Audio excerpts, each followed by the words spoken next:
What's up, everybody? Welcome to Theocracy. I'm your host, Theo Snodgrass. Kind of a slow news week, right, everybody?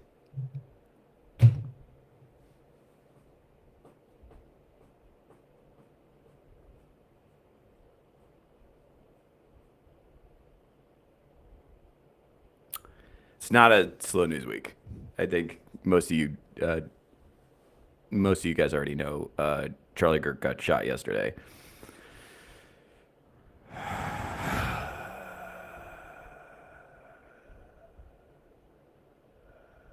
It's been a huge bummer. Um, and nobody.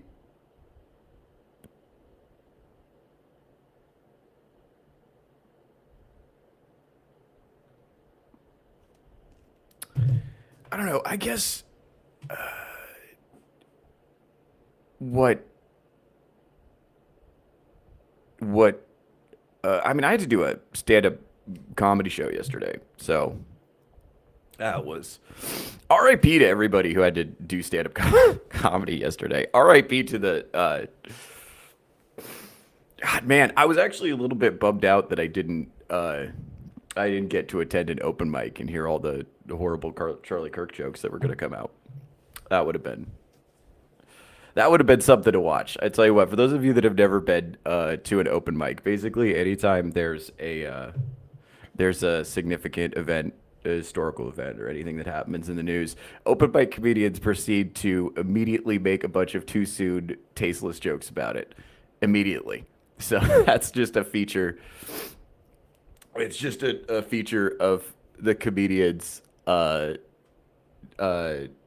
Bottomless. There's a bottomless pit that lives inside every comedian that can only be filled by the attention and validation of other people.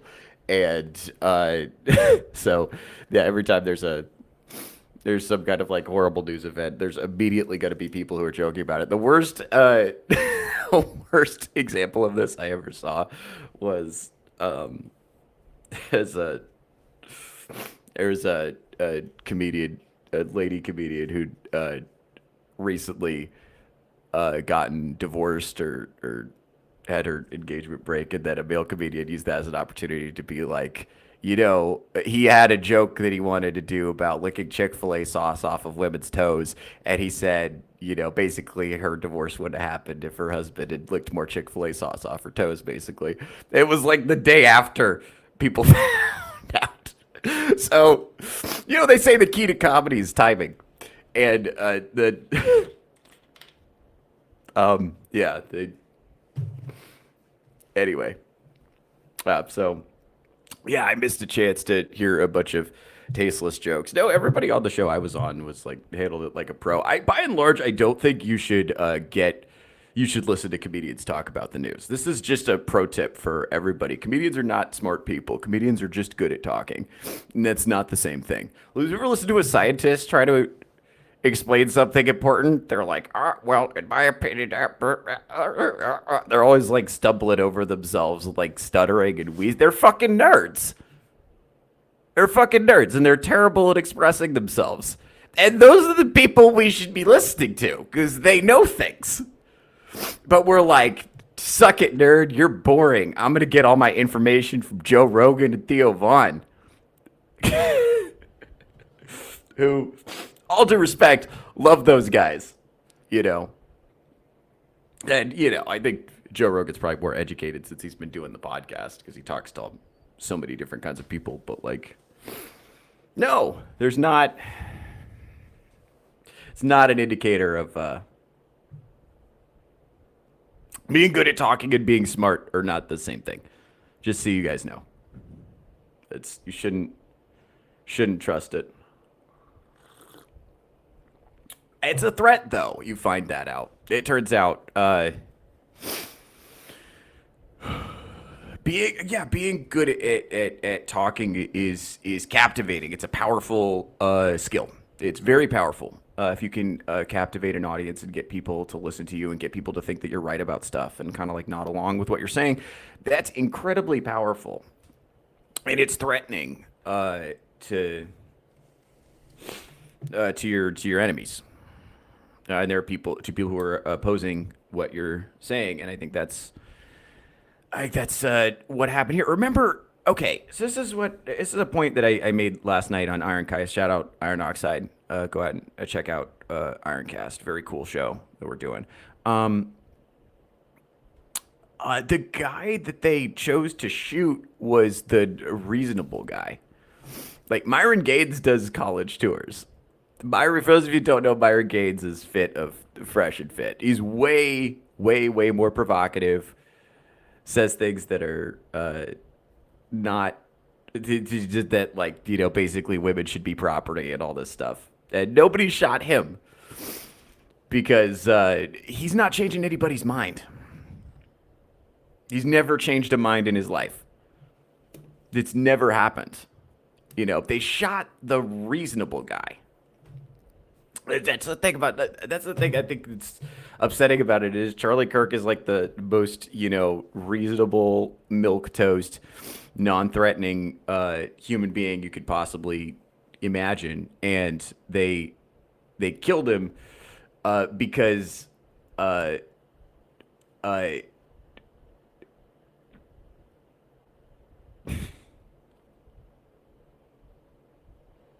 so here's the thing. So in order for the leftist worldview to remain intact, a load-bearing presupposition is that everyone on the right are evil Nazis who want to kill you, right? And so then a guy like Charlie Kirk shows up, and he doesn't want to kill you. He's actually super, super nice and super personable, and he's disagreeing with you, but he's not insulting you. Like a guy like Myron Gaines does literally want women to be property.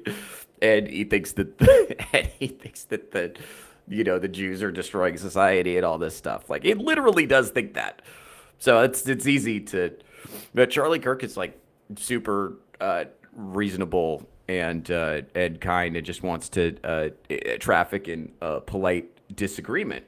And so if let's say you're a leftist and it's important to your worldview that you believe that every right-wing person is a Nazi, well,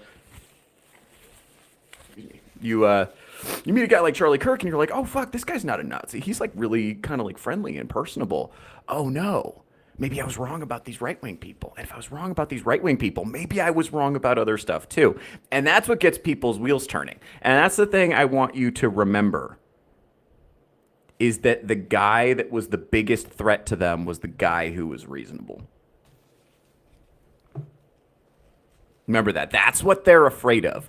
They're afraid of reasonable discourse. And here's the thing. So we also, for those of you that didn't watch the morning shows, this isn't a news show. This is a commentary show. But just basically to catch everybody up, at this point, the theory is that this was like an Antifa thing and or some kind of like far left thing. They recovered the rifle and the bullets had a bunch of like trans stuff written on them. And what's so crazy is he was literally talking about trans shooters at the time he was shot, which is crazy. He was like in a debate about it, and then Pink News published an article. I'm not going to show it. I'm not going to show any articles or videos because we've all seen them, and I'm tired of looking at it, so I'm not going to show any on the show. But yeah, Pink News did, which is just like a gay rag mag. They were like they said that they had a headline that was like Charlie Kirk talks about trans shooter conspiracy at the moment he was shot, and it's like that is such powerful gaslighting. That's like me. That's like my girlfriend walks in on me, and I'm like pounding a chick from the back, and I'm like not cheating right now. I'm teaching her jujitsu. You know what I mean? It's like it's happening right in front of you, and I'm trying to don't ignore what is your eyes are telling you. Ignore that completely. Ignore it. Don't acknowledge that it's happening. And it happened. What's crazy is they've been saying that they wanted to kill right wing people for a long time, and they've been saying it. I think the reason that's been hard for right wing people to grapple with up to that point is because we don't fear disagreement because we have so much of it on the right. Like I hang out with people I disagree with all the time, and it just like doesn't bother me that much. And they can't tolerate it. So I think, because I don't feel that way about them. Like they don't, like I don't feel I don't feel like I want to, kill people that I disagree with. I don't feel that impulse, and I don't relate to people who do. And I think that's why it's been easy to ignore up to this point. But they've been really clear that that's what they were going for. They've been talking about it for years, and I mean, they took that pot shot at Trump, and I think they missed. I think that was definitely a moment where things shifted, but it's crazy because Charlie Kirk's not a politician. I will say this though. People are saying he's not a politician, like that makes him less powerful. He's a podcaster, and that makes him less powerful. Like no. I think there's a lot of power in mass media right now, and he wields a lot of power, and he was a significant threat, and he had the ears of young people. People would talk to him, and they would walk away, and he had the ability to actually change people's minds. And he was leading with civil discourse exactly because he wanted to pivot away from violence. And that was the guy they shot. You fucking idiots. You fucking idiots. I tried to tell him. I've been trying to tell him. I've been trying to tell him since like 16 ish when I was in law school. I was trying to tell people, dude, you're not going to like how this plays out. You're not going to like how this plays out. Like if you keep pushing people and pushing people and pushing people, if you just refuse to dialogue with people, then the only option is, violence. And I don't know. I got a reputation as something of a leftist whisperer at that time. And because I would like go back and forth because I could like mentally map the right and the left pretty well. And I'm telling you, like leftists just have no idea at all what right-wing people think. They have no concept of it. They can't mentally map it at all. They have no idea. And so Charlie Kirk was out there trying to explain it, and they killed him. That was his punishment for engaging in reasonable discourse. And let's say hi to the chat real quick. I know there's people here. What's up, everybody? Shout out green-haired anti-liberal friend of the show. What's up, girl? How you doing? Strider's here. What's up, buddy? I know y'all are going through it. Yeah. He was the guy holding the rest of us back. Yeah, I think a lot of people feel that way. Lane. Howdy. Hey, what's up, Bobby? How you doing? Let's see. Yeah, they killed the guy who wanted discussion. Discussion's over. They won't like what happens next. Yeah, that's kind of how people feel. Diana, I'm so traumatized. My heart is heavy. I haven't slept. I've been crying. Feel sick. Yeah. Same emotions after 9/11. Yeah, it's weird timing, right? It's weird timing, right? And this is, I guess, this is something important that a lot of people, I haven't heard anybody make this point yet, so I'll do this. So a lot of leftists are really badly fiction-brained. So I forget what the ratio is, but according to science, whatever that means, I don't have the study in front of me. This is just something I read or saw at a YouTube video or whatever. I don't fucking know, but you can look it up. So if you have consumed like 100 times or something more fiction than history, your brain can't differentiate between the two.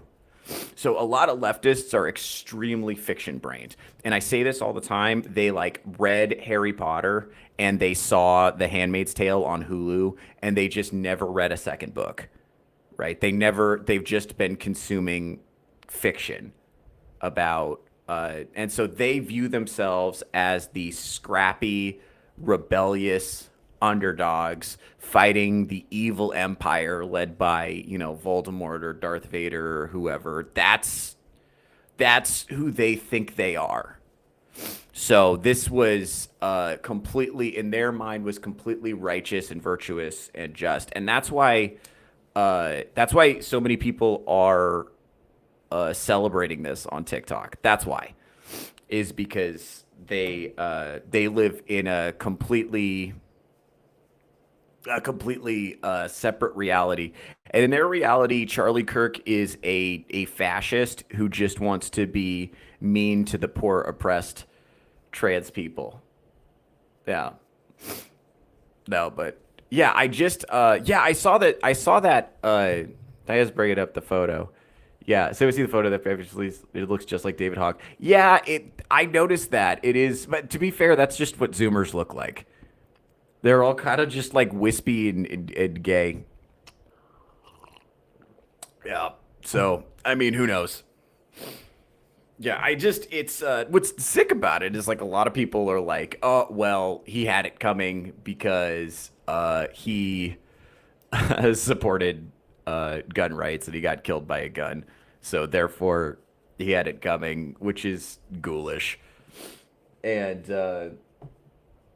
you know, uh, people who are making this like a gun debate issue. I think people think it's still 2004.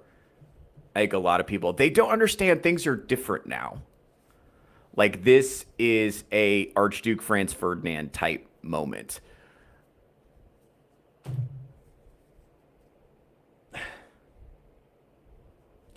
They don't understand what they did. They don't get it yet because they remember they can't mentally map you. So they wanted to kill you the whole time.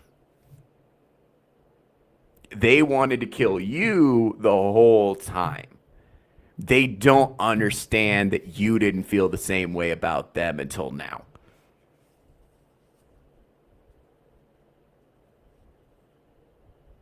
You see that? It's like this is how they felt the whole time.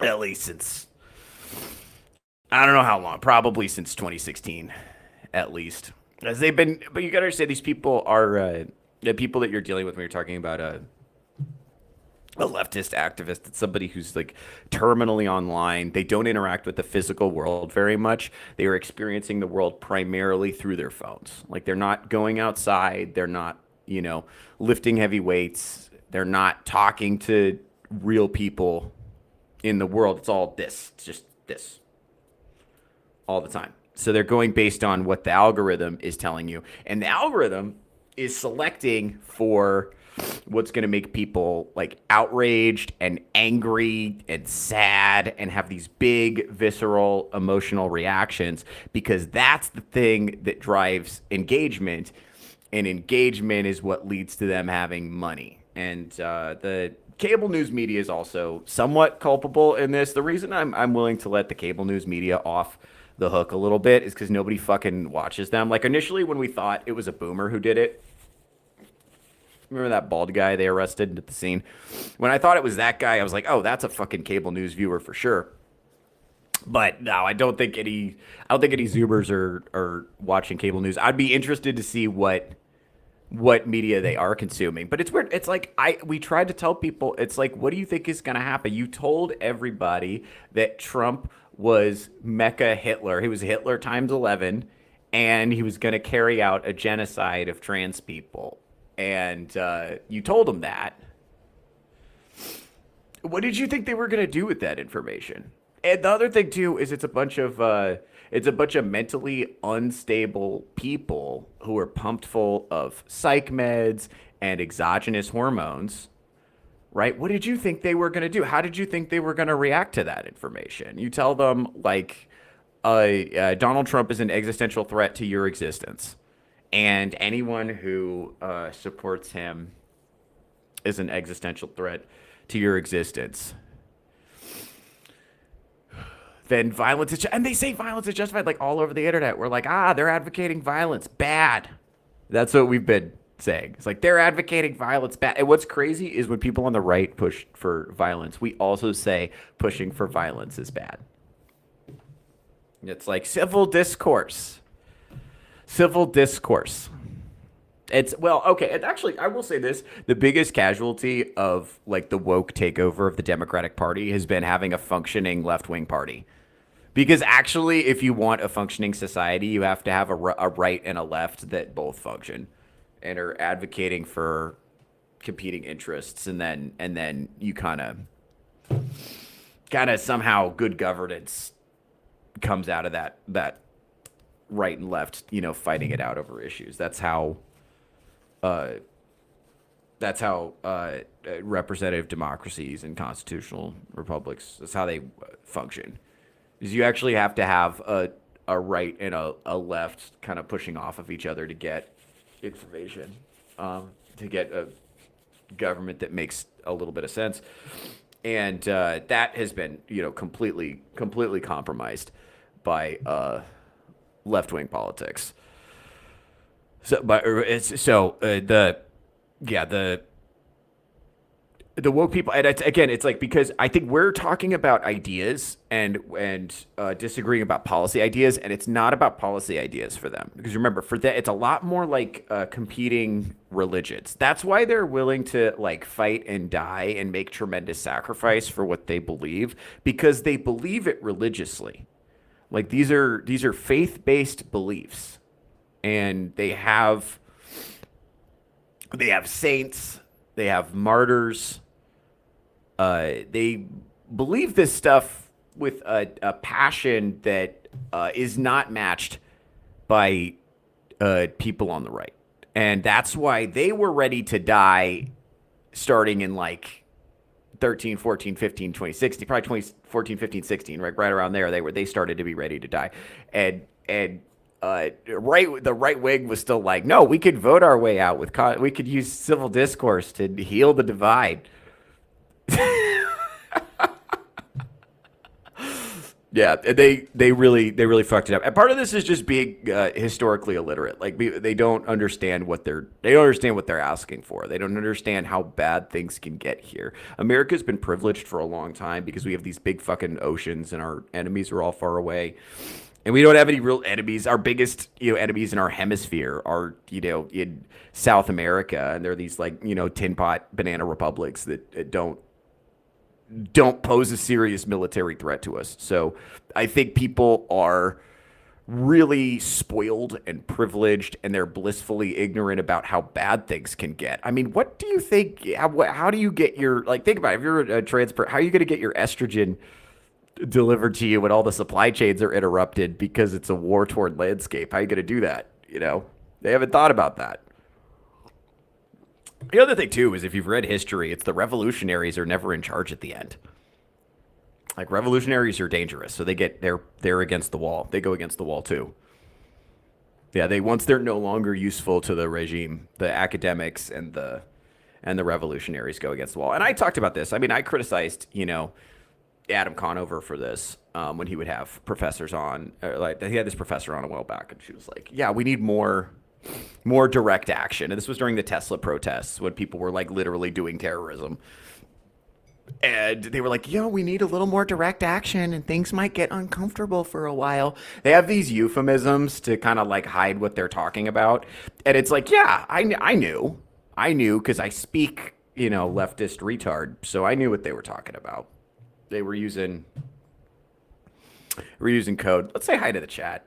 Kind of cruising. Charlie said if we stop talking, something bad is going to happen, and here we go. Yeah, that's pretty much exactly right. Yeah, that's exactly right. Yeah, 20 killed gun control. Fuck civil discourse at this point. Yeah, that's kind of where people are at. That's kind of where people are at. And like that's,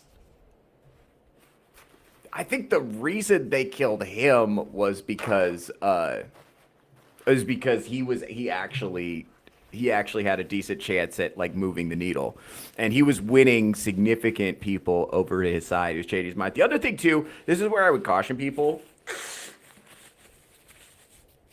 I'm not saying. I'm saying wait a beat. Wait a beat before we get crazy. Wait till you're not pissed anymore. Give it a second. And this is what I say that because a lot of the content that I've seen is leftists being like, fuck this. I'm done with liberal politics at this point. I'm done with leftist politics at this point. I'm done. I'm walking away. Because if it's about killing people, I don't want to do it. Right. So what the right has now is, especially with Trump in power, is this is essentially the green light for an authoritarian crackdown. But if if the right goes hot at this point, we're going to lose a lot of the people that just joined our side. This is like widely discrediting for them. Like this was a bad move. Remember, the problem is this is what's tricky because people say we're too fat and privileged for wide scale fighting, and it's like, yeah, that's what they said during the English Civil War too. And see, what's tricky about that is that you only need like 1 to 3% of the population to really go off to cause significant problems. That's wide scale. That's pretty wide scale, and that'll cause significant problems. And the problem with that is also we have enemies that are external to the United States too. So I think it's really likely that if there's fighting inside, then there's going to be fighting outside too. That's how it was during the fall of the Roman Republic. That's how it was during the English Civil War. And that ended up how it kind of played out after the Weimar period in Germany, which those are the 3 periods that I would recommend people look into if you want to lens into what's going on right now.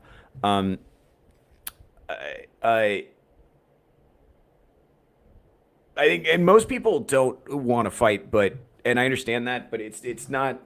What happens is the people who really do want to fight will be like, fight or I'll kill you. And most people, if the choice is fight or I'll kill you, they will fight. And it's again the leftists, they want to fight. As far as they're concerned, the fight is already happening. That's what I keep trying to tell people. It's like they think the fight is already happening. So I understand you don't want to fight, but you might be in one whether you want it or not. And you should be aware of that. There's a non-trivial number of these people who want to kill you, and they aren't kidding about that. And they've been saying it for a while, and we thought they were using hyperbole because they're hysterical. But they do. They mean it. They want to kill you, and they mean it. And you should be aware of that. You should change how you move accordingly. You should do what you have to do to keep your family safe. These people, they aren't. I think that's the thing. It's kind of like I think a lot of people woke up and they were like, oh, so it's like that. So it's like that. Like that's how you feel. That's how you feel about us. Yeah. It's these past 30 days felt like a year. You know what's crazy? I've talked about this. In the last 3 weeks, we've had 4 black swan events that were all downstream of leftist policy. On the day that Charlie Kirk got shot, there was a school shooting in Colorado that was also a trans. So we've got the Charlie Kirk shooting politically motivated. We had school shooting. We had the school shooting in Minneapolis, and then I'm missing one. There's another black swan event. So a black swan event is something that's like way out of the ordinary and unpredictable. Oh, the little Ukrainian girl getting stabbed on the train. That's the other one. And that was downstream of leftist policy too. That was downstream of like leftist activist criminal justice reform that keep just like letting people out of jail. And then, he stabs her. The video goes viral. Even though that didn't happen, that kind of like went viral within the last 3 weeks. Even though that happened some time ago, that didn't. And well, it's not. Yeah. So he's okay. So he's not the shooter. The Charlie Kirk shooter is not a troon, but they recovered the rifle and it had like trans stuff written on the bullets. And so they're thinking that it was politically motivated for that reason. And so it's all of these things. So we have 4 black swan events in the last 3 weeks that are all downstream of leftist indoctrination and policy. Yeah. And so, and all of them uh, are horrible. And this is why I struggle like dealing with leftists. Like I used to be, like I said, I used to be kind of a leftist whisperer back when I thought this was about civil discourse. And I was like, oh, we're just people who disagree. We can work that out. And I would like talk to them, and they would like cry and stuff, and it was weird. And they would yell at me, and I would be like, okay, well, this is fucking weird because I don't feel about it the way that you feel about it. I see this as, uh, you know, I feel like this is like genuine. This is just disagreement. That's okay. Good faith disagreement is fine. But they don't feel that way. They don't feel that way about it. And I struggle with leftists because their ideas are both evil and retarded. I say this all the time. I have a buddy who's into flat Earth. That's retarded, not evil.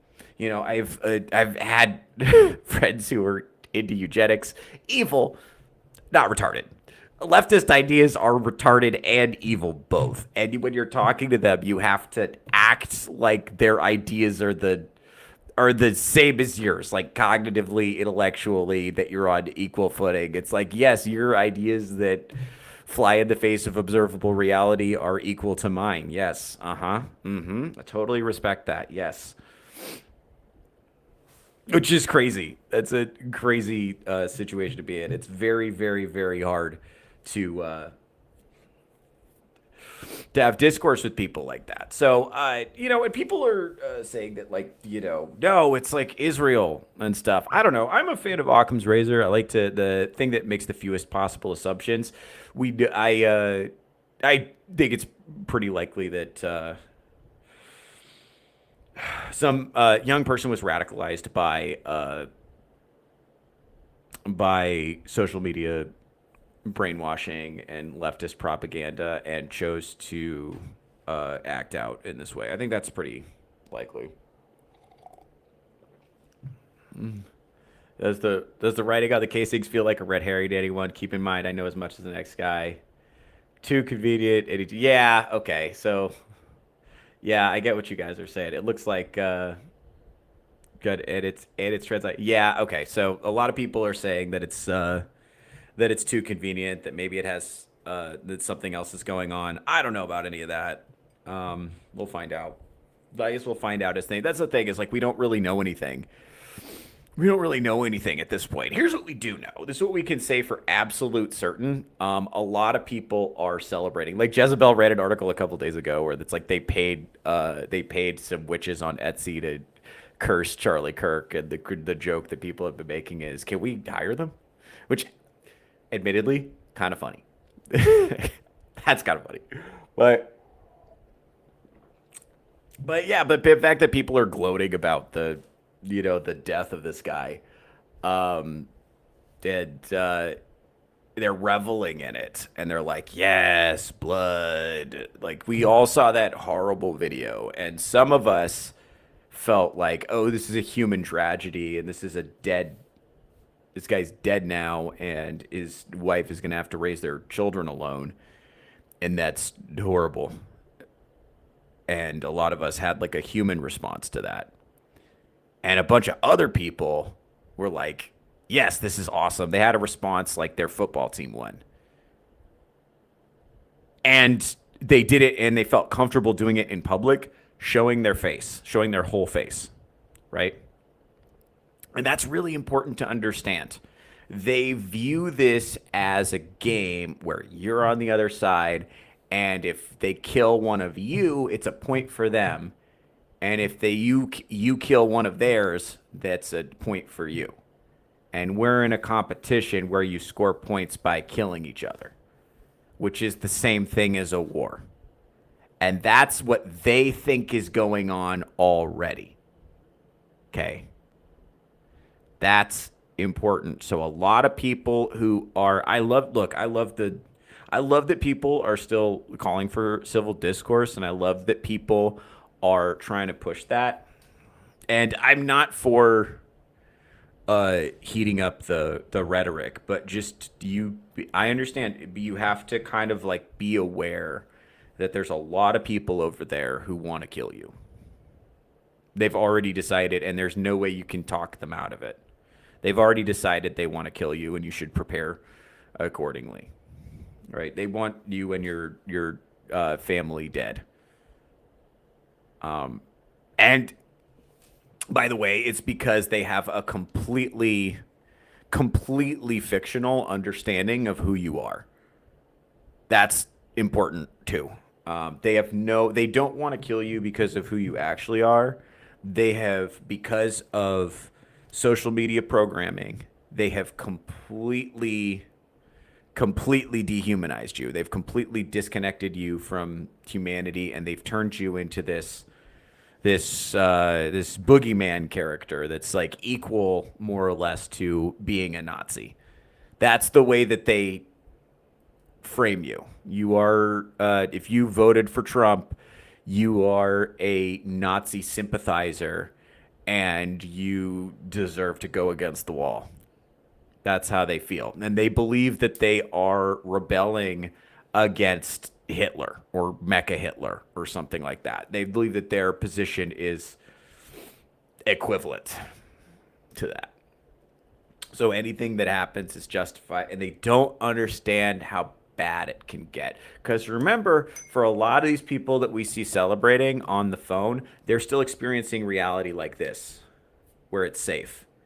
It's different when violence happens up close. It's different, and they haven't made that switch yet. Because remember, these people are still fiction-brained. They're not living in reality yet. It hasn't hit home. And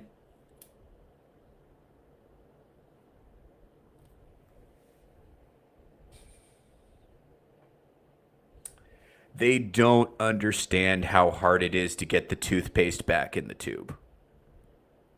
They don't understand what they've done yet. They actually don't know.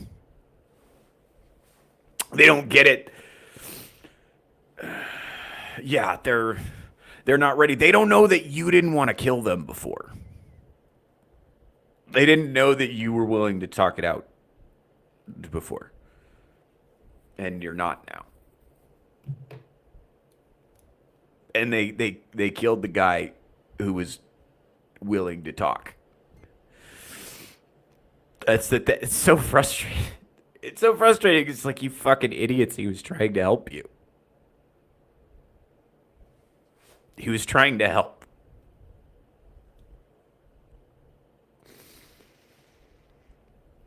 This is hard for me. I know something about this, and on like a smaller scale from my own life. I know what it's like to get like cross-threaded with leftists because you said things they didn't like and you were trying to help. It's weird because in my situation, I could tell that the people who were like banning me from clubs or like trying to get people, which seems so small by comparison now. It was such a big deal at the time. I was getting banned from clubs, and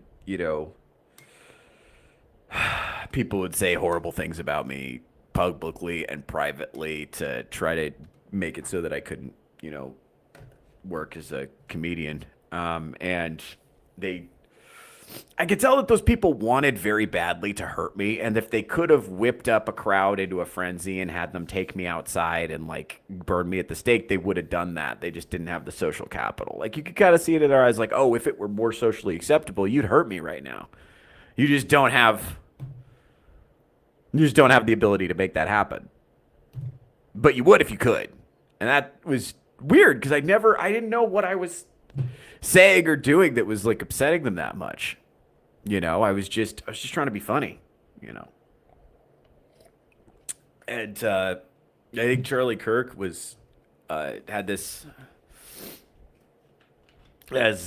tremendous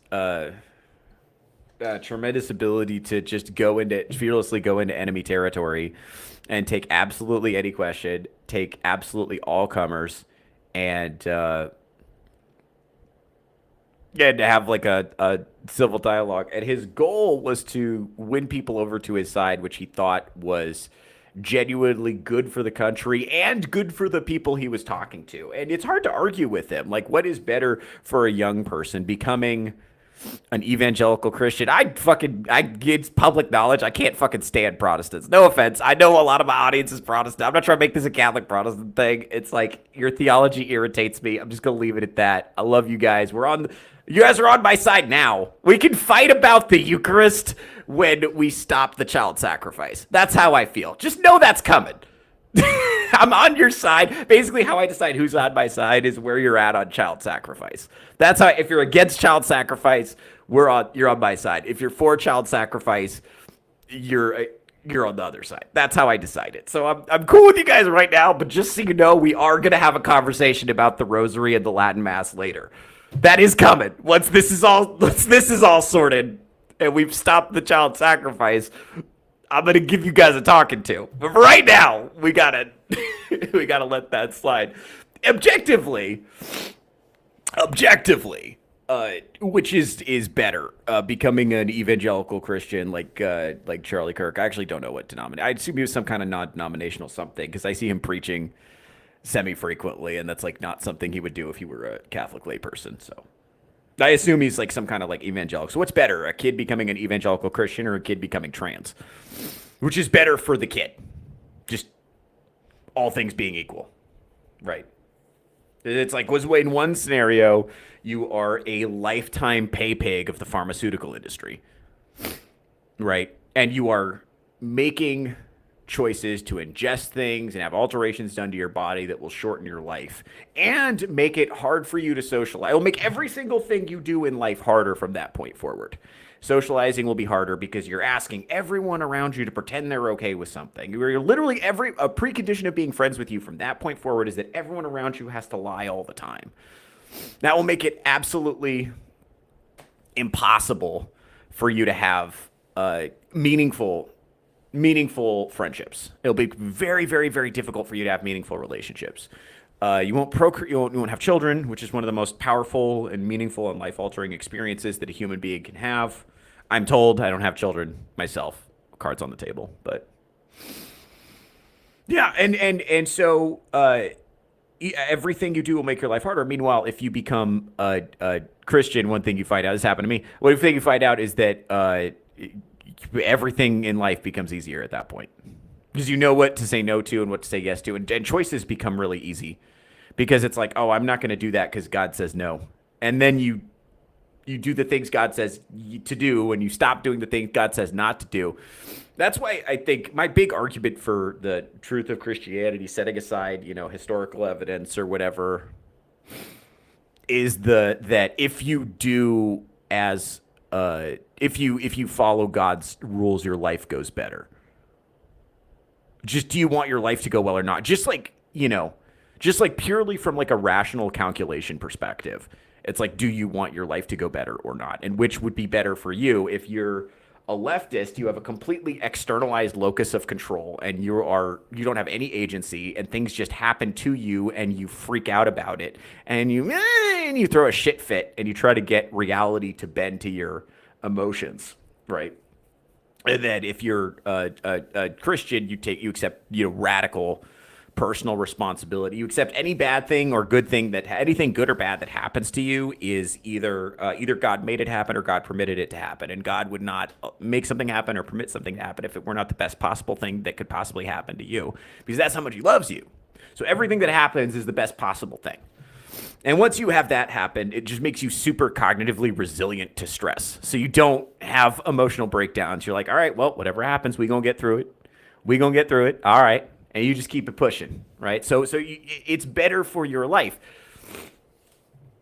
So Charlie Kirk genuinely believed he was making these people's lives better by recruiting them to his side. He thought the country would be better if people thought more like him, and he was trying to make that happen, And there's good reasons to think that he's right. And they shot him for that, because they had it in their head that he was like trying to lead some kind of genocide or something. Oh, is my camera frozen? That's irritating. There we go. Let's see. Iron Oxide is here. What's up, buddy? Think you could be Methodist, but I could be wrong. Yeah, that's probably right. I'm not gonna spend this. I'm not gonna spend this podcast shitting on Methodists. Shout out Methodists, y'all are cool. But we'll talk. Like I said, we'll talk about this after the dust settles. We'll talk about the Eucharist and the Latin Mass after the dust settles. It's fine. We can table that. We can table that discussion. But yeah, that's like this is a guy who genuinely thought he was making the lives of the people he was speaking to better. And that's why he was and it was working. That's the other thing too, is it was working. Like a lot of people said that he was one of the big reasons that Trump got elected in the first place. And for better or for worse, Gen Z has made a big pivot to the right. They shot him because he was winning. IDK what the Eucharist even is. We'll fix that. Jesus Christ. Okay. God. Okay. Doesn't matter. We'll focus on that.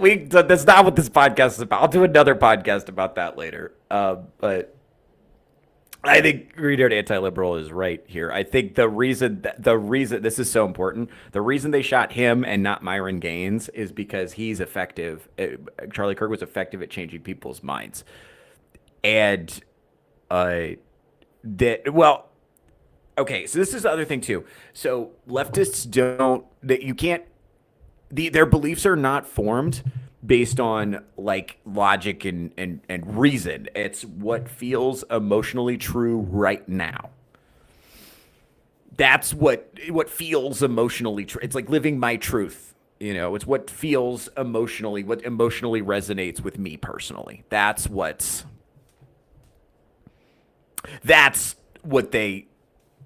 how they form their beliefs and what feels good to say, completely independent of what reality says. And part of being on the right is believing things that you don't like that are true because they're true, but you believe them because they're true, even if you don't like it, even if you'd prefer that they not be true, even if you'd prefer something different be true. It's like things like, oh, that's ugly, but you got to accept it. You got to keep it pushing. Like if you're a man, you can't be a woman no matter how much you'd like to be, right? Like that's a hard thing to accept for some people, right? But that is true. And so it's like accepting difficult truths feels bad emotionally, but it's an important thing if you want to be like an emotionally regulated, well-adjusted adult. You have to be able to do that. And leftists don't do that. So they're like, so when they would go to debate with Charlie Kirk, you'd see they'd get emotional and they'd get frazzled kind of frequently because they didn't formulate their beliefs. They didn't arrive at their beliefs logically. And that's so important. It's not, and this is a distinction, it's not that there are not logical arguments against his position. There are, but they don't know them because that's not how they arrived at that position. And that's not the tool they use to persuade people. The tool that leftists use to persuade people is emotional manipulation. And that's super, like, okay, like how do you convince a parent to trans their child? You say that they're going to commit suicide if they don't. That's emotional blackmail. You're putting a gun to the parent's head, and that's how they push the trans kid thing. Also, if you don't support this, you're an evil bigot, just like the people who wanted segregated water fountains. You want to be an evil bigot like the evil racist bigot people you learned about in school, right? It's like, no, nobody wants to be an evil racist bigot. Oh my God. All right. So that's the emotional manipulation. That's how they win. They're not using logic or any kind of rhetorical strategy to arrive at their conclusions. So when a guy like Charlie Kirk comes along and he's staying in a place of like logic and reason, and he's using like Socratic questioning and stuff like that, most people, left or right, cannot answer 3 consecutive questions about their most deeply held beliefs. Most people can't answer 3 follow-up questions about their most deeply held beliefs, right? So that's why Socratic questioning is so effective. By the time you get to that 3rd question, you've got them in deep water. Okay. So that's I think that's why Charlie Kirk's strategy worked so well. He was making a lot of people look silly. So and this is what's so effective, and this is why I would caution the people that want to go hot right now. I understand you want to go hot right now, but don't take action when you're angry. Take a second, count to 5, and calculate. The guy they thought was dangerous was the guy who was reasonable. That's the guy that they wanted to take out. Yeah.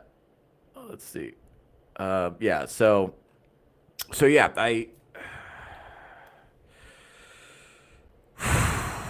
also remember they have no idea. They have no idea what they've done. Because remember, their worldview is that Trump is mega Hitler and they were on the verge of being genocided. So this was to stem the tide of genocide. See, I'm Catholic, so I understand the power of a martyr. Like I know what they did. Like this was strategically was a horrible idea, especially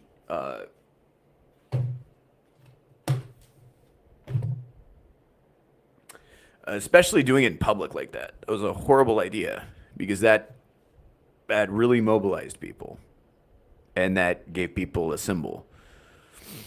And a lot of people who were for civil discourse before are not now. Like for a lot of people, that foreclosed civil discourse as an option or an achievable goal.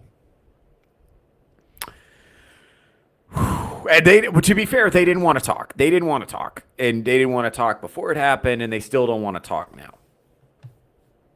They didn't, but I think that did a lot more harm than good to their side.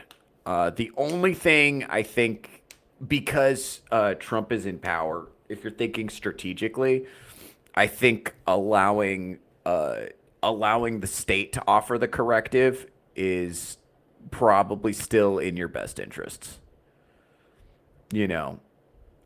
Because overplaying your hand, responding to terrorism with terrorism is not going to help you. You got to think about winning the war of public opinion. Like we've had 4 black swan events that were downstream of leftist policy in the last 3 weeks. So leftist fatigue is at its all-time high. The only way, all you have to do to win hearts and minds is nothing. All you have to do to win hearts and minds is nothing. Because right now, they see them as like the evil people. Think about how normies are. Because normies are all like sick and in shock, and they don't want bad things to happen, but they don't really have any historical context. Bad things are going to happen, and it's a foregone conclusion. It's already happening, and the train's left the station. There's nothing we can do about that now. But if you sit back and wait, then the state will offer a corrective, and if you allow the state to use their monopoly on force, I think people will by and large support it. Now, downstream of that, what I actually worry about way more than leftist terrorism is the authoritarian crackdown. I'm way, way, way more worried about that. And this is what I was talking about back in like 2016 when Trump was first starting to get popular. I was like, you don't have to worry about Trump, but you got to worry about the guy who comes after him. Because a lot of these norms that are changing and the way leftists are responding to it, people are like, leftist fatigue was already starting to build at that point, and people were going along with it, to get along. Like normies went along with like Black Lives Matter, and they went along with the trans thing, and they went along with the gay marriage thing, and they're like, yeah, whatever, people can live their lives, whatever. And then they were like, okay, now I get to trans your kid and not tell you about it. And they were like, no, maybe not. And it's like, okay, I could show my wiener to your kid at a pride parade. Don't stand too close to the float or you might get peed on. Call that the splash zone. Not good. Not good. Also, by the way, who needs a month of parades? One parade is a giant fucking nuisance that fucks up. A month of parades is too many parades. We don't do that for any other group. Grandmas don't get a month of parades. Everybody likes grandmas. Grandmas have a 100% approval rating. And nobody, they don't get a month of parades. Ridiculous. So they wildly overplayed their hand. The fucked up part is you can't even tell. I recently had a friendship with a leftist get significantly disrupted because I tried to tell her that the leftists overplaying their hand on the gay thing or the trans thing was why they lost the election, and that they weren't going to win another election for the rest of time as long as they continue to do this. And they were like, and her response, why are you scared of people having rights? It's like, I'm not. I'm totally fine with live and let live. You people are the ones who want to group kids. You want to use that as a vehicle to group kids. And that's the problem. So people don't like that, you know. And it's so after this now, it's going to be really hard to go back to normal. Like, it's not 2004 anymore. And that's what I'm saying. I see a lot of people trying to use this as an opportunity to talk about gun control. And it's like, dude, we are so far beyond that now. We are so far beyond that now. Like, if you weren't giving up your guns before, do you think they're going to do it now? After that? You think, I mean, is anybody going to compromise the safety of their family at this point, or compromise their ability to defend their family at this point? Yeah, they forced us to access the worst aspects of our nature in order to protect ourselves. Yeah, I think a lot of people are feeling that way. A lot of people feel like they're backed into a corner and they don't have another option. That's how a lot of people feel. Hey, I'd like to get your take on a bunch of kids telling me that they had friends gloating over Charlie's death. Yeah. Thanks, Roguish Nerd, friend of the channel. Yeah. I think young people don't fucking know what they're doing. But I also think that young people are the most likely, they're the most susceptible to leftist indoctrination that comes from the social media apps. And that's one of the reasons. That's one of the main reasons they want so badly to have young influencers on their side. They don't have because kids don't have any context because they have the least historical knowledge. Although there's a bunch of adults who have no historical context for what's happening right now. That's true too. Most adults are historically illiterate because of our school system. Most adults are historically illiterate, but kids are especially historically illiterate, and they don't have anything new. And kids, you know, like, they're thoroughly fiction-brained. They are the least in touch with reality, so they do not understand the downstream consequences of what they're saying and what they're asking for. Also, American kids do not know what it's like to live in wartime. They don't understand the difference in quality of life when people around you are dying. Because they haven't had to. They don't know what they are asking for. They seriously have no idea what they're asking for. They don't know what they've done. And the fact that the cat is already out of the bag is lost on them. Because to them, it was already a hot conflict already. They don't understand how much worse it could get. Because from their perspective, it's already as bad as it could get. 'Cause you gotta understand, they're living in a constant state of anxiety, rage, and fear. And they're on this this constant emotional hamster wheel of everything is horrible. And remember how the leftists frame this, and we talked about this years ago.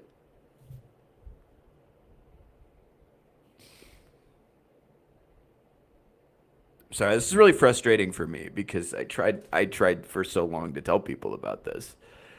I was like, if you say words are violence, and then that makes it okay to respond to words with bullets, right? Because they're both violence. And if you say words are violence and silence is violence, then what you're saying is the only thing that's not violence is saying the words I want you to say.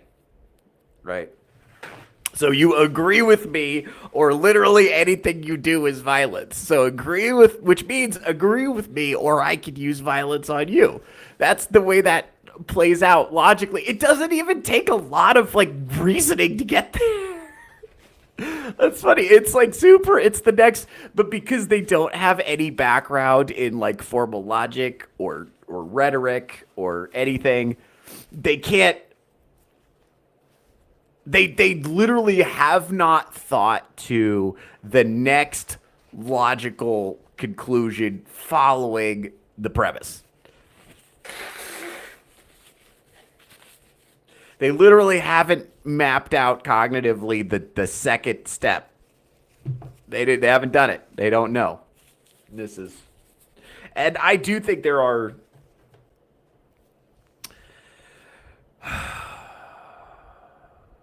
I don't know if I don't know. There's probably someone who knows what they're doing. I do think they're just playing. It's really just playing power games. It's like I'm the ultimate victim, therefore I'm justified in doing whatever I want. There's freedom in victimhood on the left, because if you're sufficiently oppressed, then you can't be held accountable for any of your actions. And you see that with the Ukrainian girl who got stabbed on the train.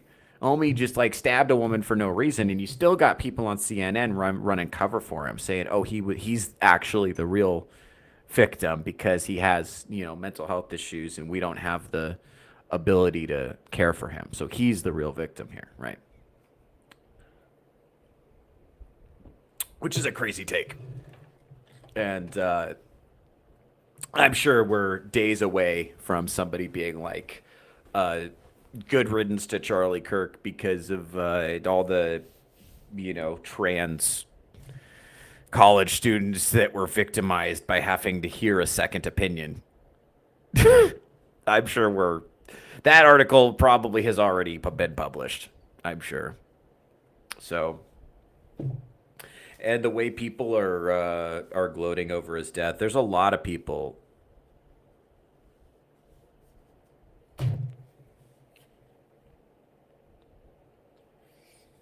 There's so many people who feel that way.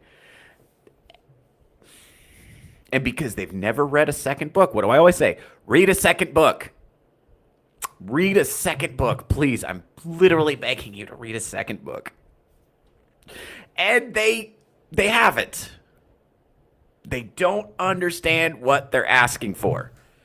They're thinking they want the smoke, and they don't know what comes with it. And these are because they don't have. You ever see this periodically? It's a video. You see two guys, and one of them really wants to fight. And then there's another guy who's like kind of reluctant to fight. And then that guy pops that dude in the mouth, and you find out immediately, oh, the guy who didn't want to fight knows how to fight. And the guy who really wanted to fight has never been in a fight in his life. And this is the first time he's been hit. And now that it's happening in real life, he's like, oh, fuck. This is the first time he's encountered physical consequences for his actions ever. And he doesn't understand that you can't just like talk unlimited shit about people without, And let's look at the chat. What they don't understand on Charlie and the right in general on gun control beliefs is that they think we support irresponsible gun ownership, gun handling. Yeah, well, they think guns in anyone's hands but the state is definitionally irresponsible. So they think only the state should have guns, and they don't understand why that's bad. And the fact that they don't understand why that's bad is the point. They don't understand why that's bad is because their bubble of safety has not been shattered yet. Now, there are people on the far left who are the opposite, and they're like, we need to arm ourselves because the revolution is coming. That's the thing. I think it's like, guys, they've been saying that, and we've been kind of laughing at them. Like I did a video on Touch Grass not too long ago. Shout out Touch Grass, my other show, 11 a.m. Saturdays. I did a video on there of like a leftist fight club, I think. I had it saved in my tab. I think I showed it on the show. I may not have. It's just funny because it's these fucking weaselly, just limp-wristed, just unathletic people. and just like hitting bags and stuff. Eh. But they mean it. They're training to fight for the revolution. And they talk about this in online forums. If you hang out in enough leftist spaces, you'll see that they're talking about we got to train for the revolution. We got to arm ourselves. The genocide is coming. We have to defend ourselves, blah, blah, blah. And because we've been segregated into these online echo chambers, there's nobody there pouring water on the rhetoric. You know. Yesterday, I tweeted. I looked at my tweets yesterday. There's one of them I had to delete because I described leftists as subhuman parasites. And that was something that I felt at the time, but I don't think that's particularly helpful to the discourse. And of all my tweets yesterday, that was the one I wasn't proud of. So I removed it. But yeah, they don't understand real hardship at all. Yeah, that's actually also the kind of critical to understand is they have no clue what they're asking for. So they've never dealt with food scarcity. They've never dealt with, these are people who, they see therapists, they take, SSRIs and, exogenous hormones that are paid for by the government. They don't do anything that's difficult physically. They don't struggle for food. Most of them have never been in a real fight before.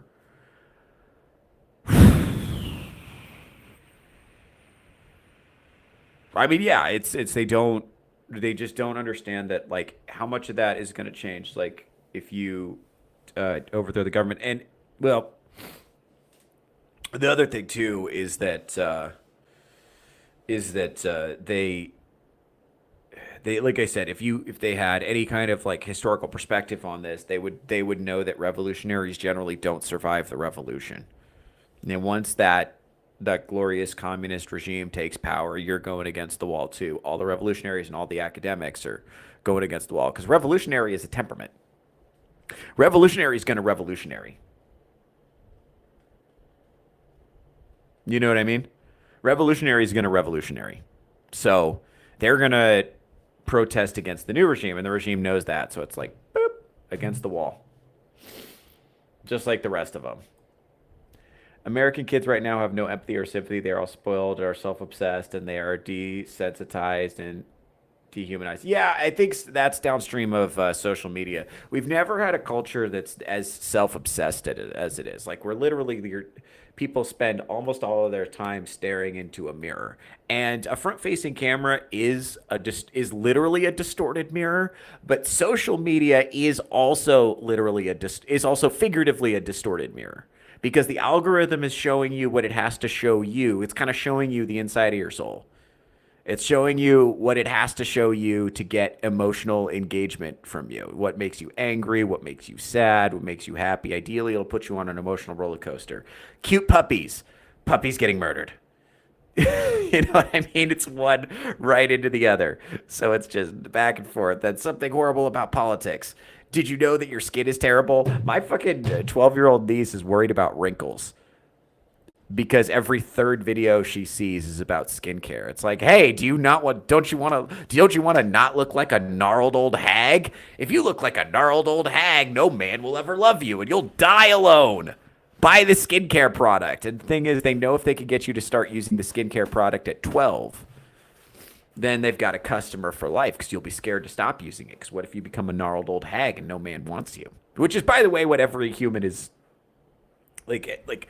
So much of it is like, hey, don't fucking die. Really, what you should do if you don't want to die alone is stop fucking using social media.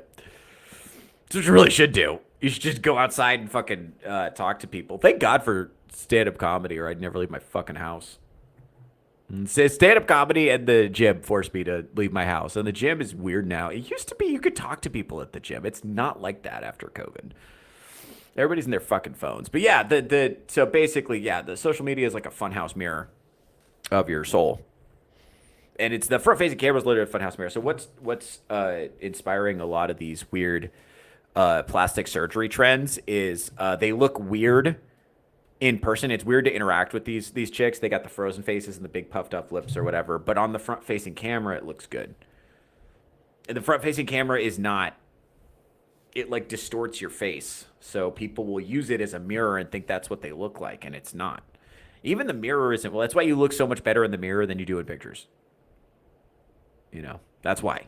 It's because the camera has a distorting effect.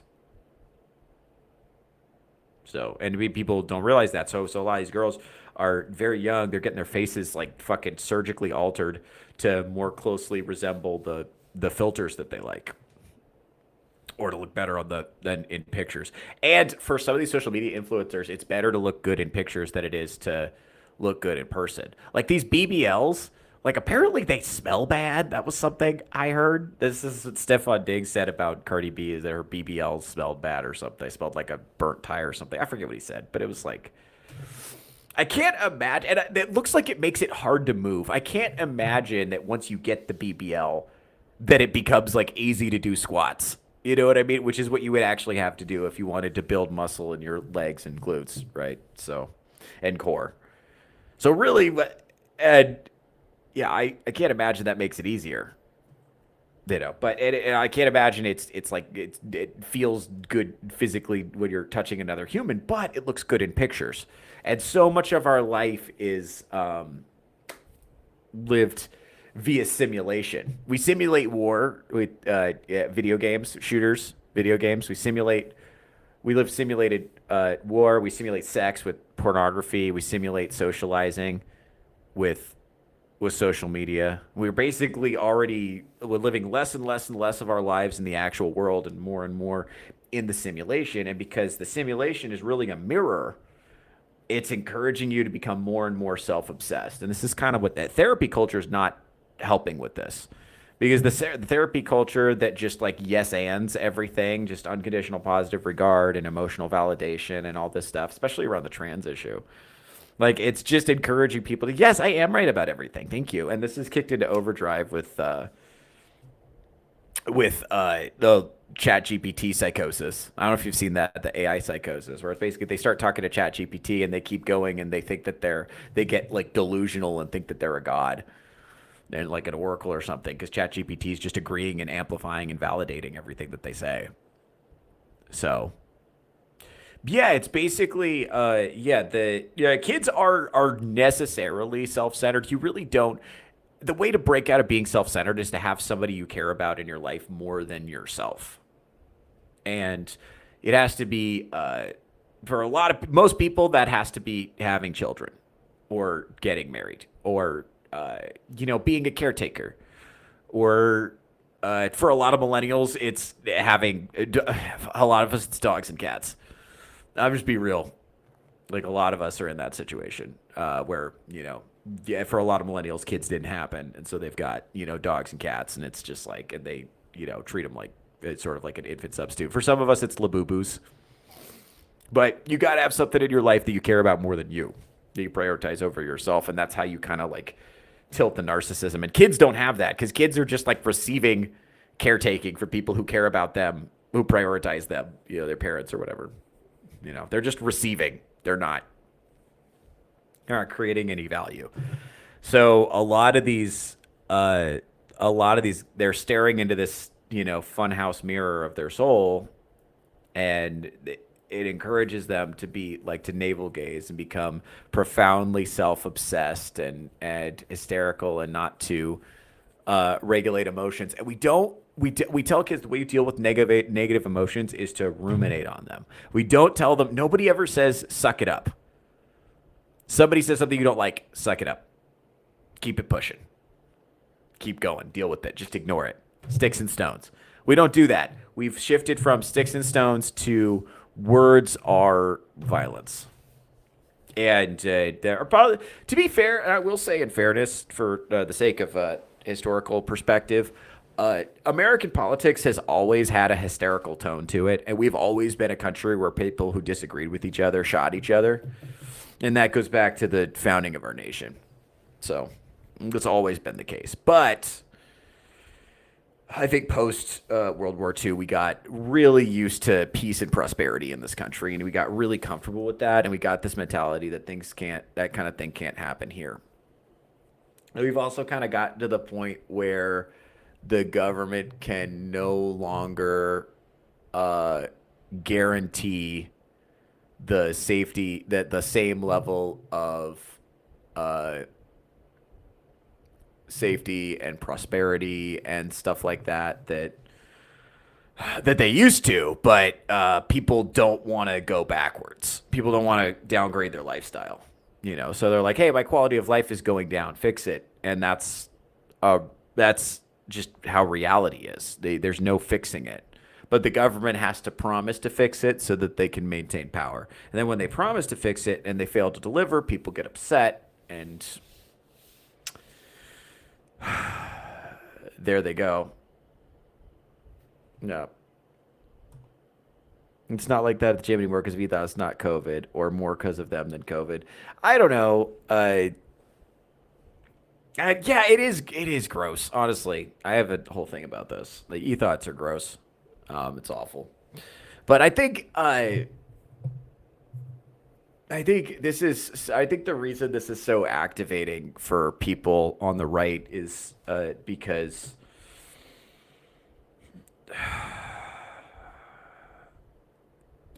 this was the guy who was trying to help, and he wasn't.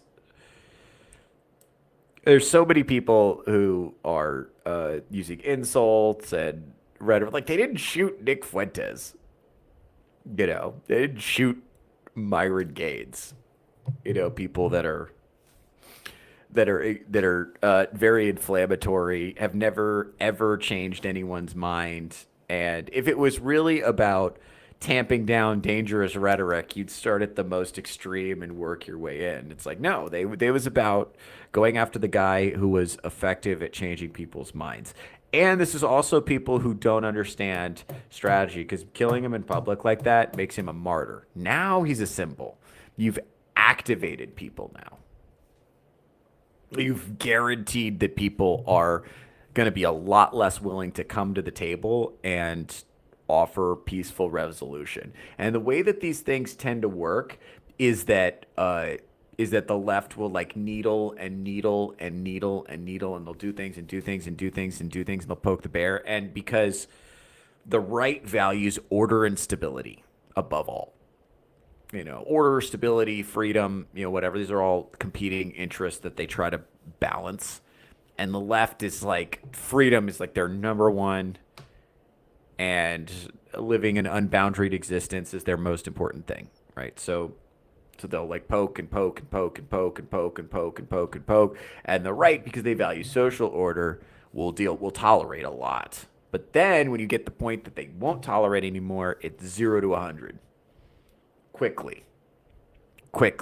And it looks bad. And the other thing too is what people aren't talking about enough is you have so many young men in this country with nothing to lose. You have so many young men in this country with nothing to lose, and they've been through a school system which is run by the HR department. And I use the HR department metaphorically to talk about this like limp-wristed feminine bureaucracy that makes life so unlivable for all of us. You can't say that. Those people. And that's who runs the school system. And basically they told these young guys that men are garbage and they need to sit down, shut the fuck up, and let women lead. And that's their whole thing. And that men are garbage and the future is female, and that the way that they natively approach the world is disordered. And that they, why can't you act more like the girls?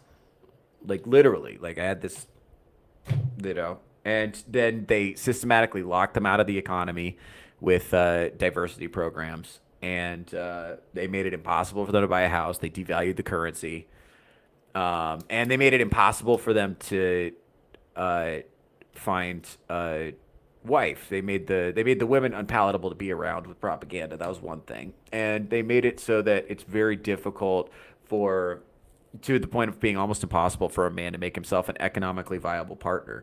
And then, because of the propaganda they were giving the woman, where they said, hey, women are oppressed, men have all the advantages, when really the men are being deliberately, systematically removed from the economy, and the women are being given a ton of extra advantages.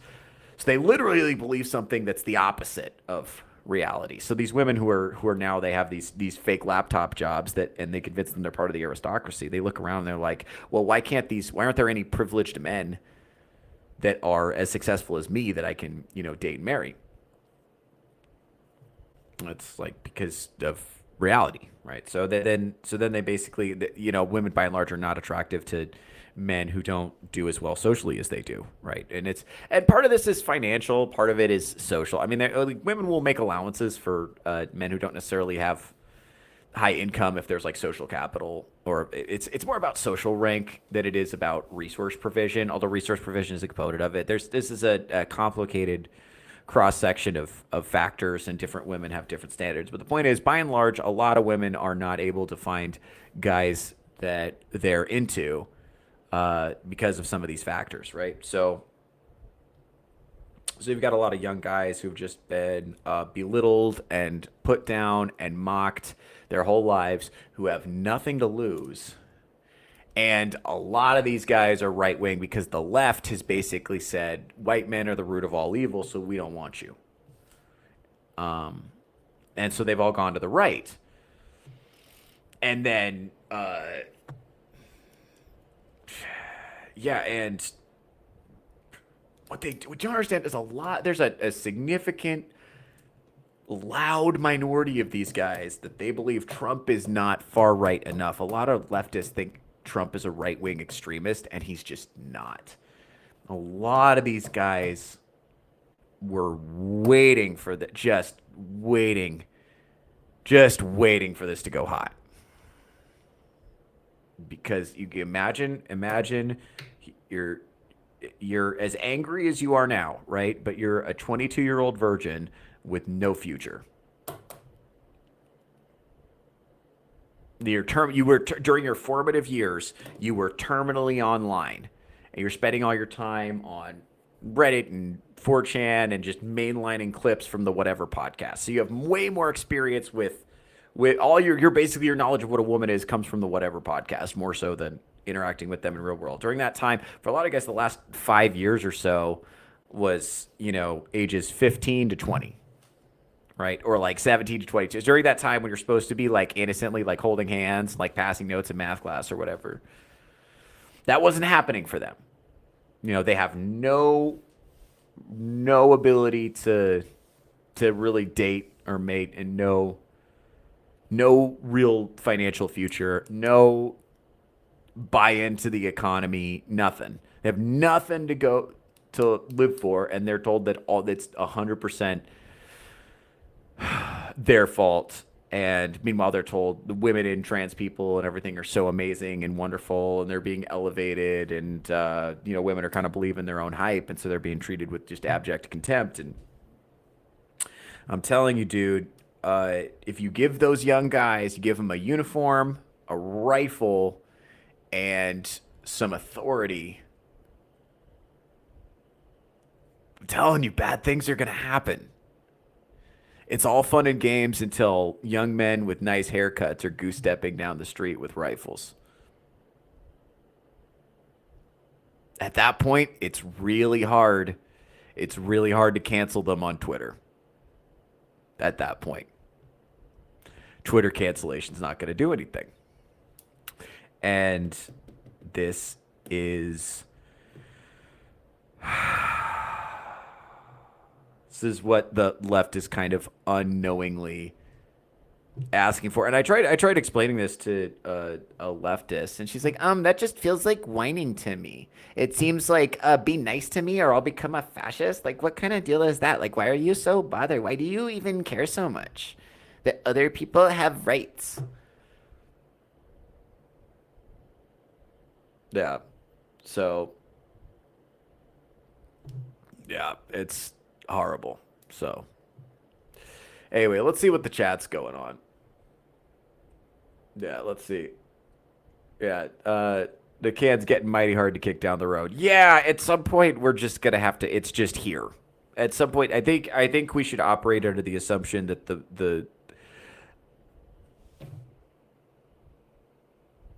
there's no can to kick. This is what I'm trying to say. There's no can to kick down the road. It's here already. It's already happened.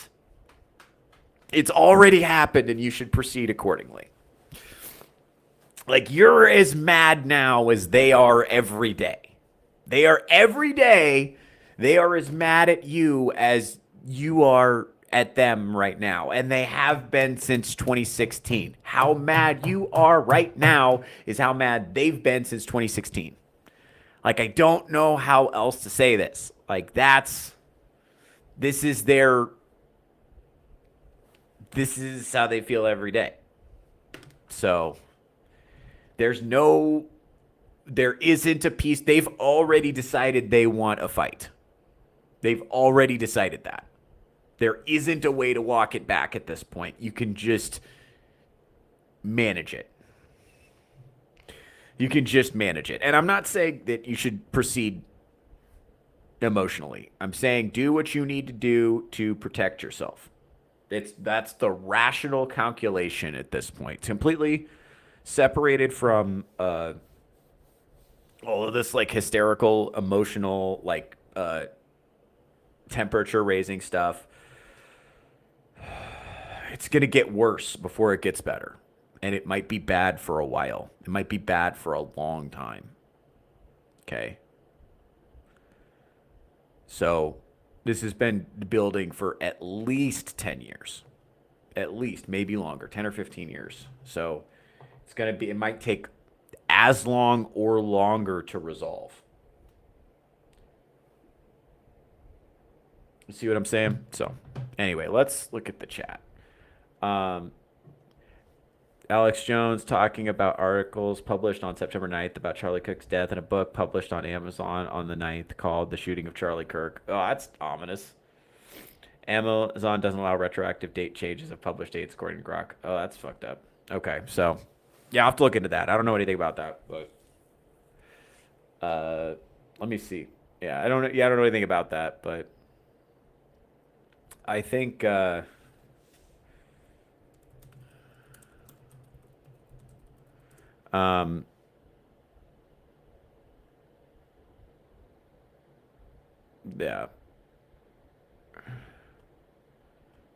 Yeah.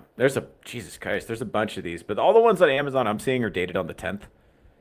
So the 10th is the earliest, the 10th and the 11th. How'd they crank out audiobooks this quickly? I guess AI. Ugh. Gross. Anyway. Yeah, I do think it's a 60-bit. I'll check it out later. Yeah, well, this might be this, but we're going to be talking about this for a while. We're going to have plenty of time to talk about this. There's a Rumble rant? Oh, god damn it. There's a Rumble rant? No. Hold on. Wait. No. Is there a Rumble chat for once? I never get a Rumble chat on this show. So I haven't looked at it. Ah, damn it. For what? The one time I have a fucking Rumble chat. We'll make you an Augsburg Catholic yet, Theo. Mr. Scott. Oh, thanks, man. I appreciate it. Hey, thanks for sending me $2. I appreciate that. Shout out to Mr. Scott Awesome, helping us keep the lights on over here at Theo Snodgrass headquarters. Yeah. Let's see. And to think a year ago we could be talking about our president. Let's see. Yeah, I hope to God he changes his plans today. I'm so anxious. Yeah, I understand. A lot of people are saying that we should hide, and I don't think. Here's the thing: it's like we have to we can't back down now. We can't back down now. We have to be more outspoken than we were before. Because if we show them that violence scares us, then that only encourages that. So you got to think about this like everything is action, reaction, response. The reason I'm encouraging people not to be too angry and snap off and be reactive is because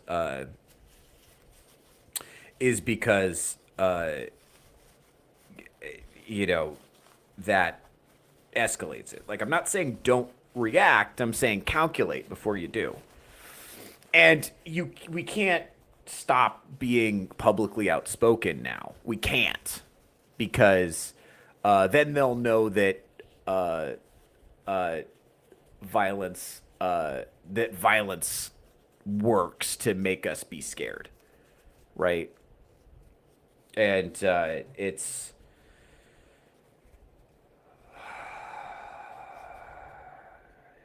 that is the place that we are. But like I think, okay, Greenard anti-liberals say we have to be vigilant, not scared. I agree. That's kind of that's right. Being vigilant, not scared. That's a good way to put it. We have to continue to tell the truth. And the thing is, like because when you kill somebody who's just talking, you're not saying that what he said wasn't true. You're saying you're afraid of what he had to say. Right? You fear what he had to say, not you're not doing anything to dispute the truth claim.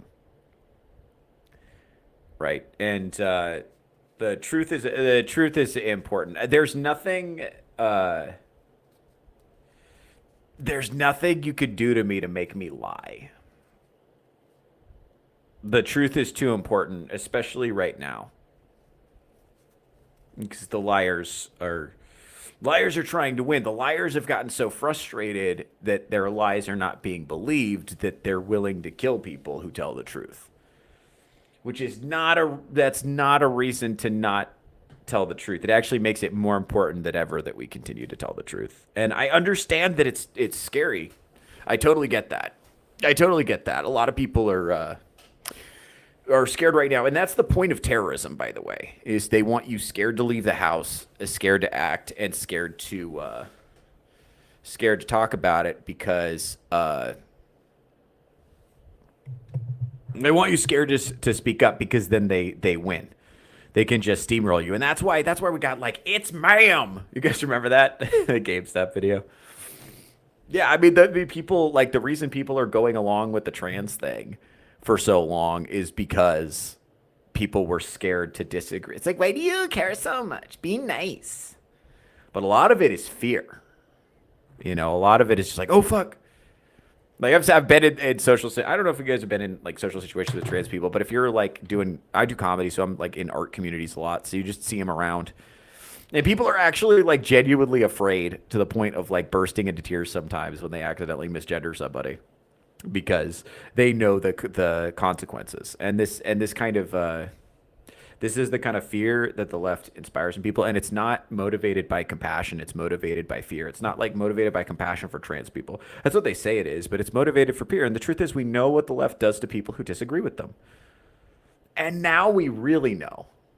Like it's not just it's not just pointing a gun at you socially and threatening you with social ostracism anymore. Like they mean, honest to God, if you don't do what I want, I will kill you. I will. That's what, by the way, this is what they meant when they said freedom of speech does not mean freedom from consequences. And this is, by the way, this is what it always meant. I want to be clear about that. When they said freedom of speech does not mean freedom from consequences, they were never talking about you getting fired from your job.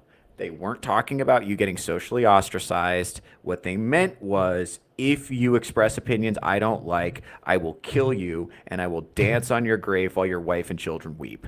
That's always what they meant. They have wanted to kill you for a while. Some of these people have wanted to kill you since 2016.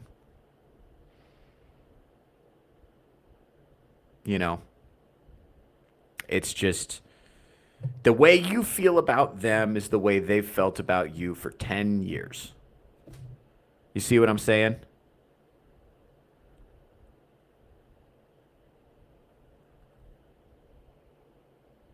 They're not kidding. So be aware of that.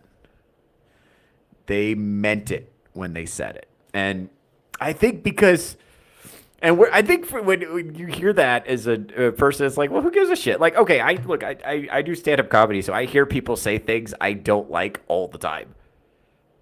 And I just got to deal with it. And it's like, it's super frustrating sometimes. Like, it happens almost every, like, a lot of comedians are leftists. And so you just have to deal with that. And it's just like so many times I'll be at an open mic or at a show or something, and a guy will go on and be like, I believe that There's no way you should tell a woman what to do with her body. Applause. Yes. Yes. Woo, yes. And they're just clapping. Now, that guy, he doesn't have any, like, deeply held beliefs about that. He just said that to get applause. That was bait. He's pandering to the audience to get them to like him. That's why, and I know that, but they don't know that because they're, civilians. They don't know how this works. Right? So, and I have to deal with that. I just have to sit there and listen to this motherfucker pander to the room and then go up there and do my shit and keep it pushing, right? But yeah, it's you could feel it. You could feel it. It's just so weird because, like, to me, when I hear something I disagree with, I just keep moving. And when, for some reason, when leftists hear something they disagree with, they feel this impulse to hurt you. And I've been on the receiving end of this a little bit. Like I said, it feels so small compared to what Charlie Kirk has gone through at this point, and his family have gone through at this point. But yeah, you can feel it. Like, when you are saying something they don't like, they get angry. They get really angry, and they want to hurt you. They want to shut you up. I noticed this with a leftist friend of mine when I was questioning the trans agenda, and I was saying that the trans thing was the reason the Democrats lost the election. And she hung up on me, and she, left me a big long voicemail demanding that I, make accommodations for her. I do the emotional labor of accommodating her lived experience or whatever the fuck. I don't know. I wasn't going to do it. Let's be that as it may. I wasn't going to do it. But it was just fucking hysterical. I couldn't imagine leaving a voicemail that entitled. I just couldn't imagine it. I was dumbfounded at how entitled it was. But it was like the reason they get so angry and defensive about the gender thing, by the way, is because the gender thing is load bearing. So this is so important. So how they get you is if they can convince you that gender is an imperfect category, which all categories are imperfect, right? That's something you learn. Like some mammals lay eggs. They got titties and they lay eggs. Oh no, there's two of them, echidnas and platypuses, right? So it's not a perfect category, but it's still a category, and it's fine. And gender's like that too, where it's not a perfect category. Boys do this, girls do that, not a perfect category. That's okay. We still have the category, and it's useful. It's one of these like foundational binary categories that's as old as our species. We got up, down, left, right, light and dark, east and west, or I guess that's 4. Never mind. Forget that one. Up, down, left, right, light and dark, male, female. These are foundational categories for how we view the world. And if you can knock out the one of those load-bearing categories, then you can get somebody to question everything they know about reality, and then you can like backfill it with whatever bullshit you want. But if they're wrong about the gender thing, then the whole thing falls apart, and they're wrong about all of it. And then they're just like dedicating a lot of time, energy, emotion, effort, and perhaps even giving their life for something that's ultimately bullshit. And with the trans thing is great, is so valuable because it's very hard to walk it back. Once you start going down that road, it's every step you go down that road, it's increasingly hard to walk back. Even if you just transition socially, even if you just start like going non-binary, after to walk back from that, you have to. It's first of all, it's super embarrassing. 2, once you start to leave left-wing politics, you're giving up all of your friends. You're giving up your whole social circle. You're giving up all of the beliefs that you use to orient your reality. You have to get rid of all of it and then rebuild your worldview from the ground up. And that's really hard to do. And this is what I'm saying. People are thinking about this like it's you have ideas and they have ideas and we disagree about ideas and we can fix it. It's like, I think the right way to think about it is that they have a religious devotion to their ideas. This is a religion. It's a battle of competing religions, right? So you're asking them to give up their religious beliefs. And that's why they're like, they're just like, that's why they get so fucking hysterical about it and angry. And that's why they're willing to get violent. Because you are trying to disrupt. It's not about it's not just being wrong about an issue, right? It's your, worldview, your entire worldview is your religious, the way you orient yourself towards the physical world and the metaphysical and the spiritual. It's everything. It's every single way that they interact with reality is filtered through this belief system, and all of their whole social circle is adjacent to this belief system, right? And asking them to give it up feels deeply threatening. It feels like an attack, and that's why they're responding the way that they are. It feels like a violent attack to them. That's how they receive it emotionally. What we consider to be polite disagreement, they consider to be a violent attack, and that's why they feel like they can respond with violence. And it's crazy how this is why they respond the way that they do, and they believe that. You listen to people talk about, they think that Charlie Kirk is like literally a fascist who's trying to bring about a trans genocide. Like, really, they believe that. And I hate to say this, but what we always say about the left is that it's so much projection. Everything that they accuse you of doing is what they themselves are actually doing. So when they say, you want to kill me, what they really mean is, I want to kill you. And think how long they've been saying that. At least, think how long they've been talking about Trump leading a trans genocide. At least since 2016. So that's how long they've wanted to kill you. And I think now a lot of people just started realizing that they mean it when they say that. They're not kidding when they mean it. Let's see. Last year I was in a play, and we had dress rehearsal the day after the election results, and I was happy. I was told I was morally bankrupt. I was stunned and terribly hurt. That's wild. It's a wild thing to say to a person. Oh, hugs. That's nice. And I'm in dress rehearsal now, and last night was fucking surreal. I felt like an out-of-body experience. I'm surrounded by liberals who are gleeful about this, and I'm sick to my stomach. Yeah. There's a lot of that. There's a lot of that going on in art communities, right? Like I said, I can't wait to. I'm taking a couple weeks off. That's not the thing too. I'm taking a couple weeks off streaming and like stand up and stuff like that. I'm gonna be doing some traveling, and I'm gonna be talking to. I got some weddings to go to. I'm going back to the Northwest and like hanging out with some people, and I'm gonna be going to San Diego, and it's gonna be a good time, but. Yeah, I'm taking a couple weeks off from this because I can't fucking deal with it. And I also I'm not looking forward to hearing what comedians I know have to say about this. I think the likelihood that people at art communities are going to have an intelligent take is basically zero. So it is what it is. You can't deal with it. It's like and this is what I'm saying is like they don't view Charlie Kirk as a person. And how they feel about him is also how they feel about you if you believe the same things he does. Like that's really important. It's really important. That's what you got to understand. This is how they feel about you, and you should deal with that accordingly.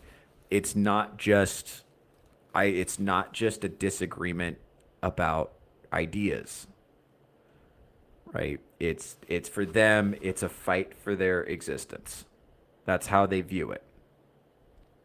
They think that they are fighting for their right to exist. And by the way, that's what they've been saying the whole time. That's what they've been saying the whole time. They've been like, we're fighting for our right to exist. You want to destroy us. They've been saying that. And we all thought, okay, well, that's obviously hysterical nonsense. Why would you say that? That's what we, have been saying the whole time. Because that's how it feels to us. It's like, because we don't want to kill them at all. Like, I don't even care. I know so many people on the right who started with a live and let live attitude, who don't care at all about gay people or trans people, or who have, friends that are, in the community or whatever, especially if you can't really do art without running into gay people. They're just there. That's just where they hang out. So can't really do art without it. So it's like you either learn to get along with gay people or you can't, you know, do performance art. So so yeah, so because we don't feel that way about them, it's hard for us to imagine that they feel that way about us, but they really do. They really do. And it's I didn't even want it to be an us versus them thing. I didn't want to be right wing. I used to be cool. I used to be cool. I used to be just like a very kind of like live and let live person, and now it's like I guess how it is like we're finding out that they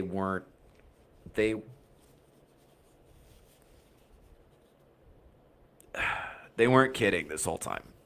They really they really will kill you if they get an opportunity. And I think the thing we have to be realistic about is it's going to get a lot worse.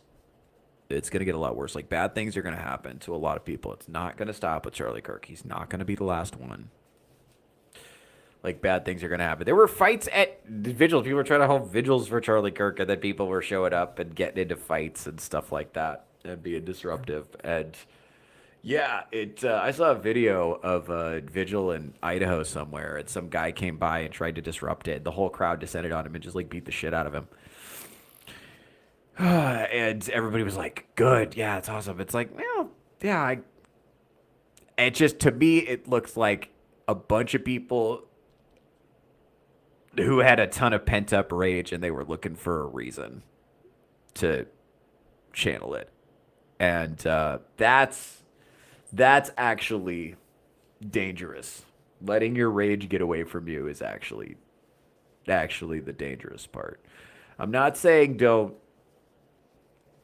do what you have to do, but I keep saying this. I think even the people who want blood now. What's up, Toasty? How you doing, girl? Toasty's here. Even the people who want blood, even the people who want violence right now, I think you're going to be shocked at how ugly this gets before it's over. And I keep saying this, and people don't believe me. You will pity the leftists before this is over. You will pity them. Before this is over, you'll pity them.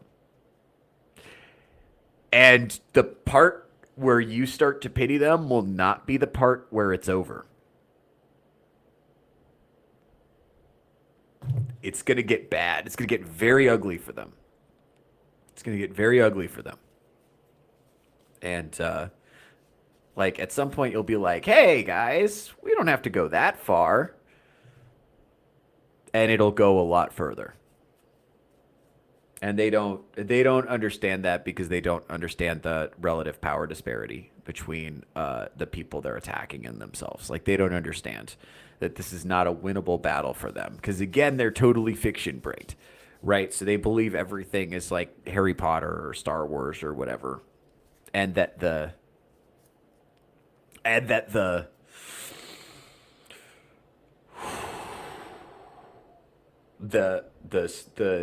they view themselves as a scrappy underdog fighting the evil totalitarian regime, and they believe that their victory is inevitable because they're the scrappy underdog fighting the totalitarian regime, right? That's what they think. That's how they view it. Toasty, I'm angry. I don't blame you, girl. I don't blame you. I don't blame you. A lot of people are upset right now. And I also, we have to be, I'm not saying don't respond. I'm saying be disciplined in your responses. Do not participate in mob violence. Be disciplined, be focused, be measured in your response. But know that like it's not the time when we could solve it with civil discourse is already over. And the people who are talking about civil discourse at this point are guys, we have to stop it. All those people, that's wishful thinking. Wistful thinking. Okay. That's already over. It's already done. They want to kill you and they've wanted to kill you for a while. And now we know they weren't kidding. So you have to adjust your worldview accordingly to accommodate the fact that there are people in your country who want to kill you. You know, if they really knew what you thought, they would try to kill you. And these are the people. We know Toasty, shout out Toasty, friend of the channel. We know she's dealt a lot with the Troons online going after her. Those people want to hurt you, and they're not kidding. What's crazy is like these aren't women that want to hurt you. These are hysterical men, you know. It's weird. We took the most mentally unbalanced men in our society. We pumped them full of the hormones that make women crazy. And we're like, if only somebody could have predicted that this would have been a bad idea. You know? Strider says, the left turned the people who wanted to be left alone into the people that won't care what happens next. And they did this to themselves. Yeah, it's hard to feel bad for them at this point. Yeah, because I think Strider's exactly right. You've got the people who, they took people who, this is exactly right. Toasty's exactly right. This is people who doxed her. Yeah, that's exactly right. And they doxed you because they couldn't kill you. That's right. They doxed you because they couldn't kill you. They wanted to kill you. But doxing was the best they could do because they didn't have the courage to finish the job, right? And I think Strider's exactly right. So many of us were live and let live, and we're totally willing to let them exist and do whatever they want, and we were going to exist side by side, and we were going to handle this with electoral politics and civil discourse. Like a lot of us were like totally fine to do that. They're not fine to do that. That's not gonna work for them. They're not okay with that. So that's I think the thing that's different now. It's different now. They're not, and we can't go back to pretending that that's gonna work now. That's over. It's done. We're in an age now where you have to protect yourself. Okay? You have to protect yourself and your family. And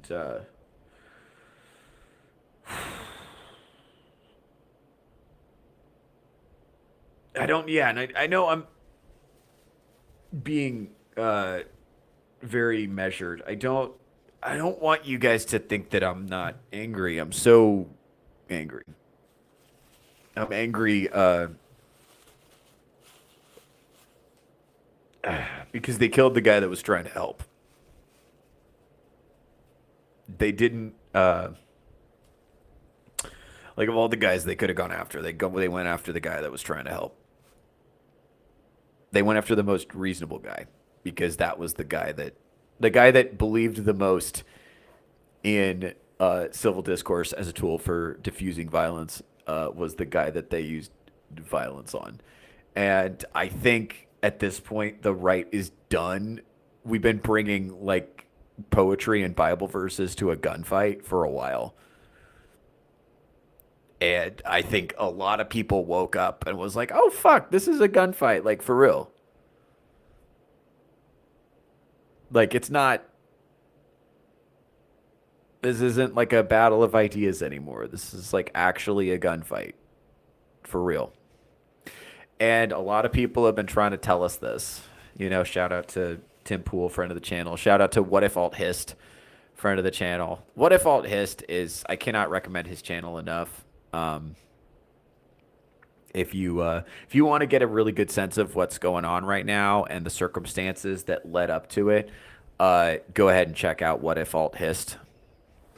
I think he's had his finger on the pulse of this for a while, and his predictions have been largely accurate. I mean, he was a couple months off on his prediction about political violence, but like, yeah, it's escalating, and I think people are going to die at the like yesterday at that vigil where that guy showed up and was trying to be disruptive at the Charlie Kirk vigil, and a bunch of people descended on him and beat the shit out of him. It's like, I think a bunch of stuff like that is going to happen.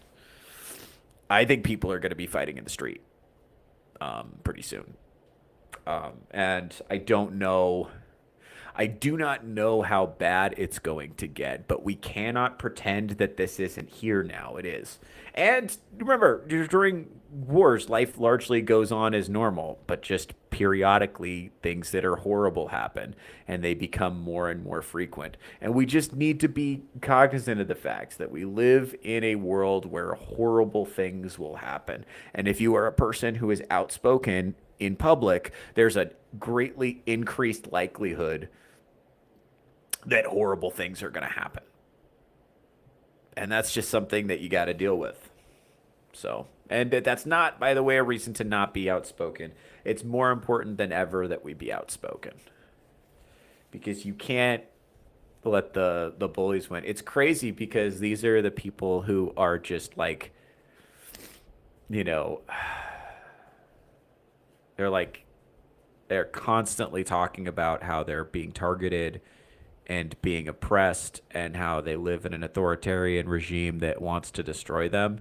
And now we know it's just all projection. It's just completely hollow, completely meaningless. It never mattered. They were never, it was never about that. When they said freedom of speech does not mean freedom from consequences, they meant say what I want you to say or I'll kill you. And that was always what it meant.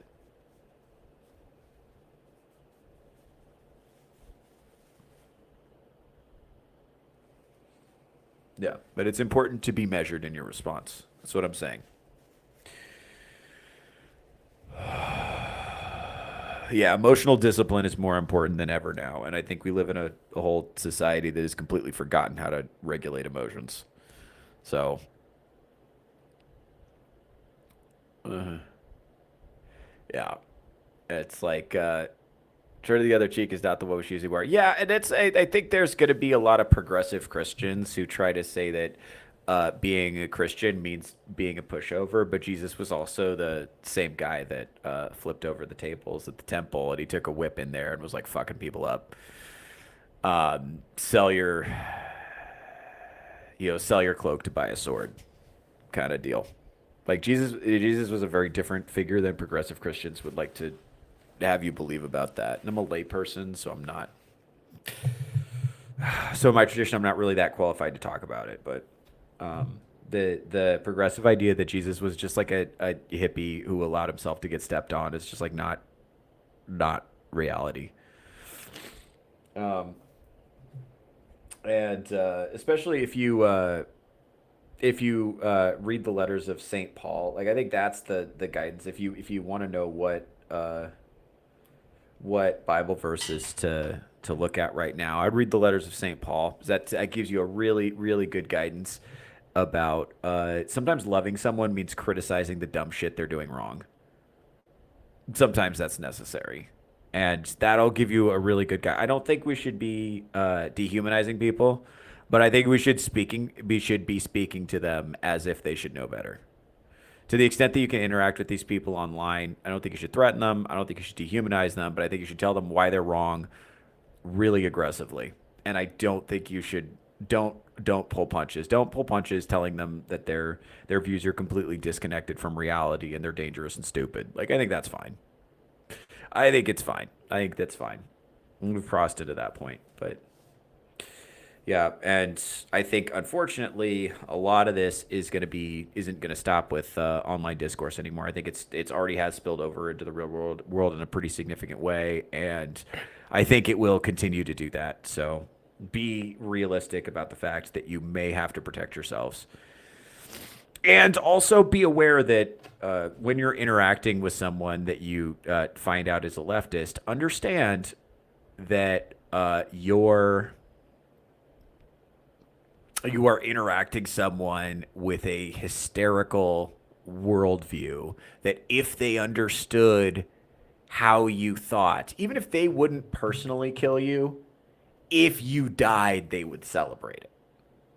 And that's not much better. They might not kill you one on one, but if they were part of a mob and you were by yourself, they would participate in killing you. Okay. That's what we're talking about. If you were, I'm going to say that again so you really get it. They might not kill you one on one, but if you were just by yourself and they were part of a mob, they would participate in killing you. Or if someone did kill you and they knew your beliefs, they would celebrate. And they would celebrate publicly, showing their face, and they wouldn't care who saw it. Right? That's what you're dealing with. You're dealing with people who want you dead. It's a huge bummer, but it is true. And we know that now. Me personally, I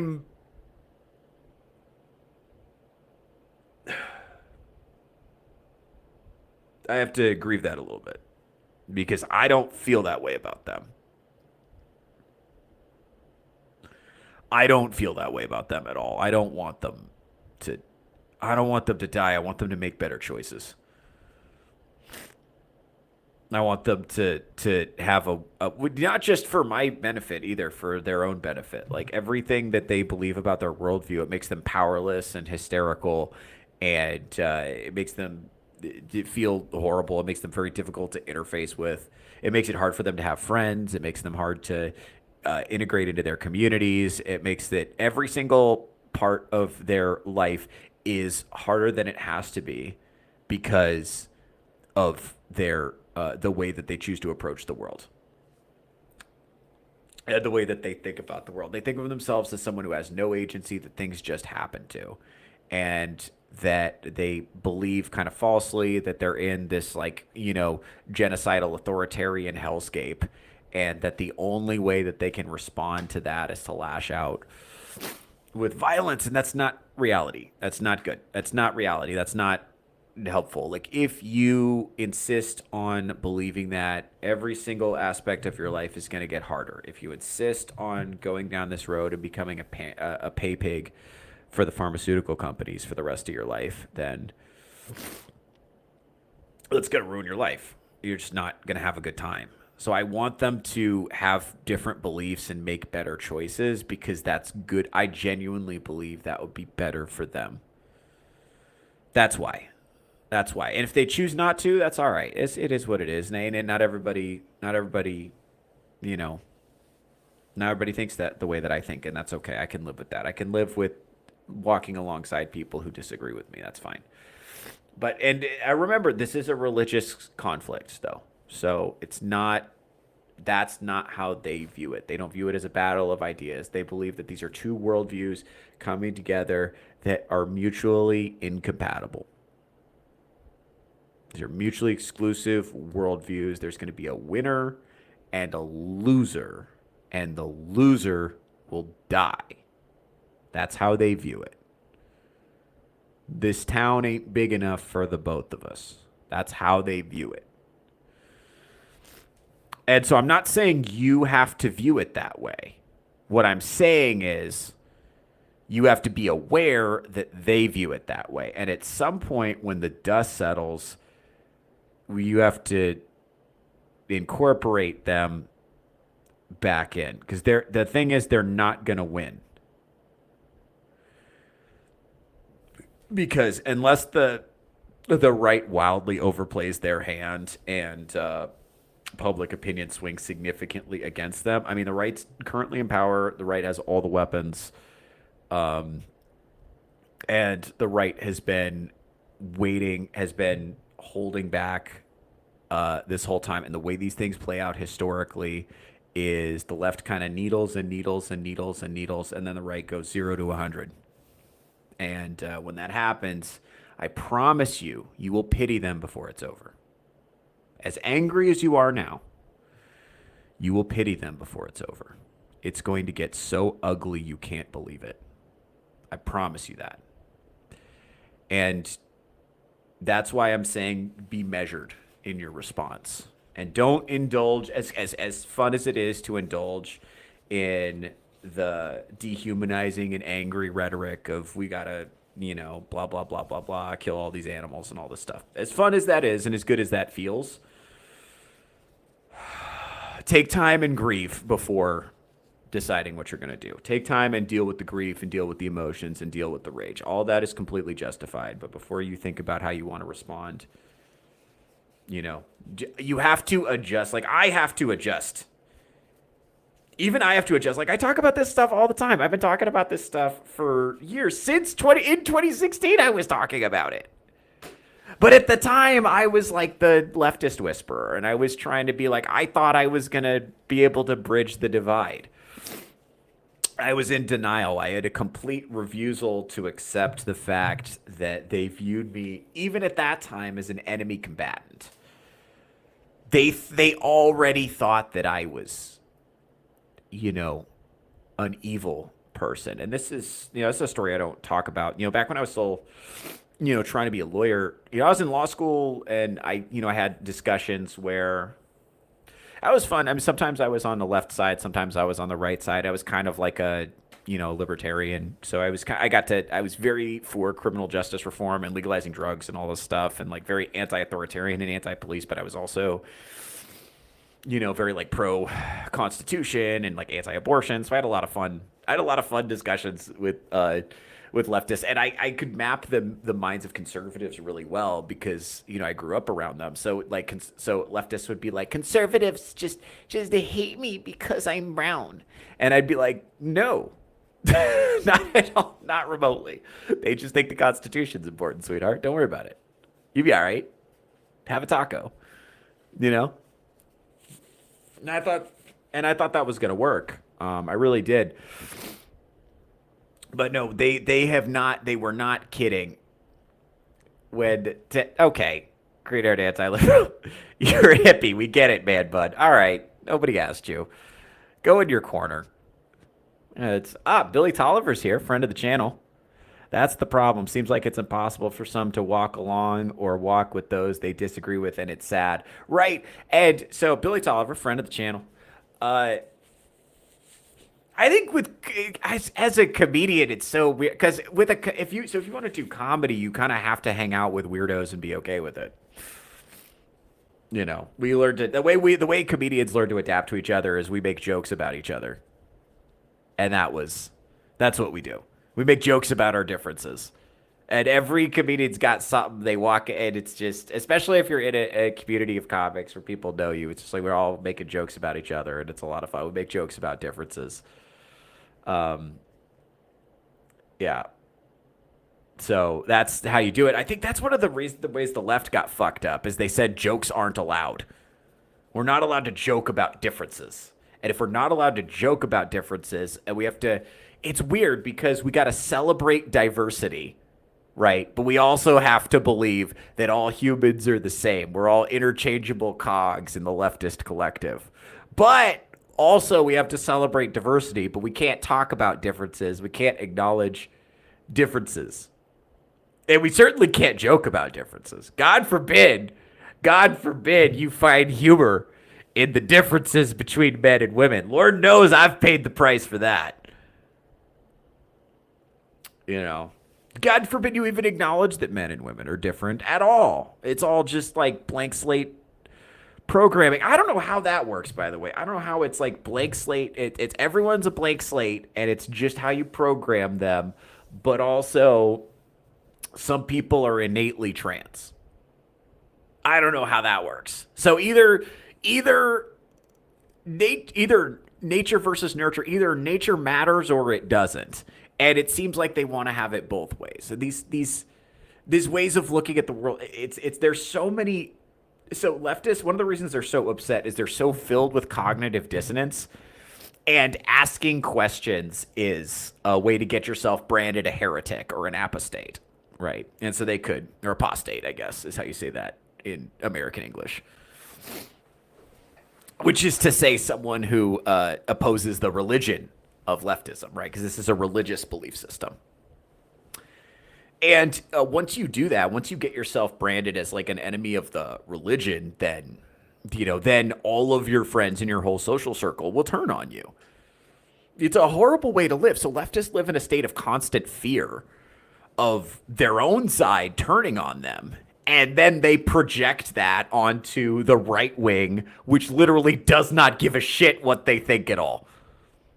I don't give a shit what leftists do. At all. I literally do not care.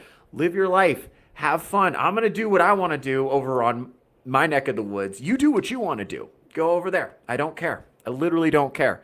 But then the leftists are always watching each other. It's a snitch culture, too. That's fucked up. So like, you can't have real friendships in leftist circles because they're all looking for opportunities to be like, that's problematic. Like, I've hung out with these people. It's excruciating.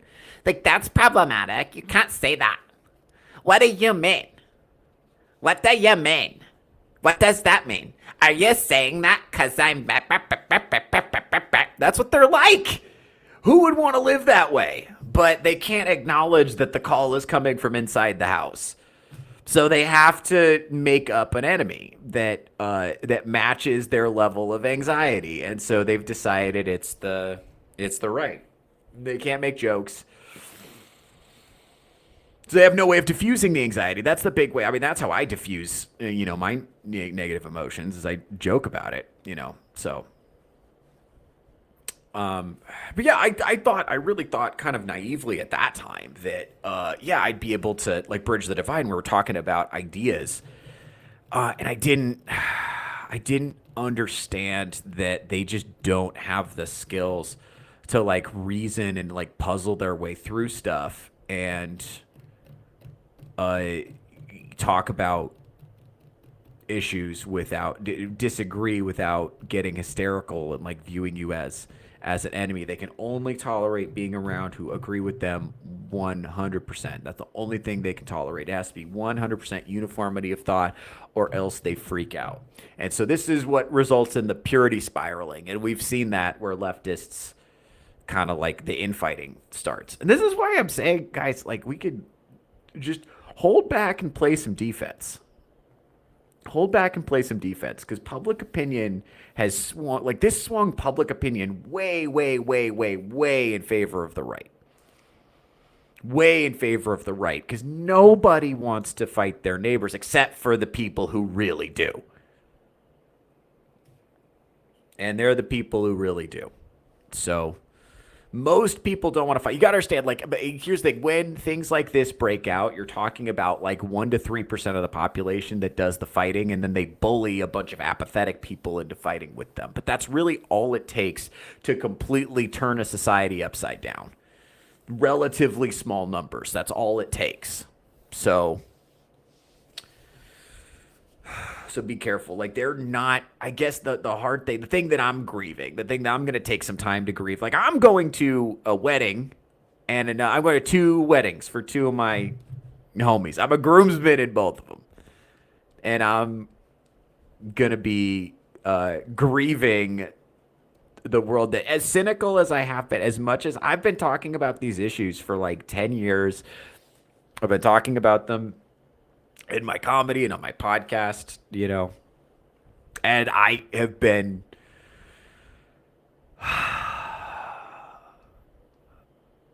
but even for me, I was surprised. It's like at how many people really were harboring hatred. It's like, oh, you... Like, I've been around leftists that I got the sense they wanted to hurt me, but I didn't know.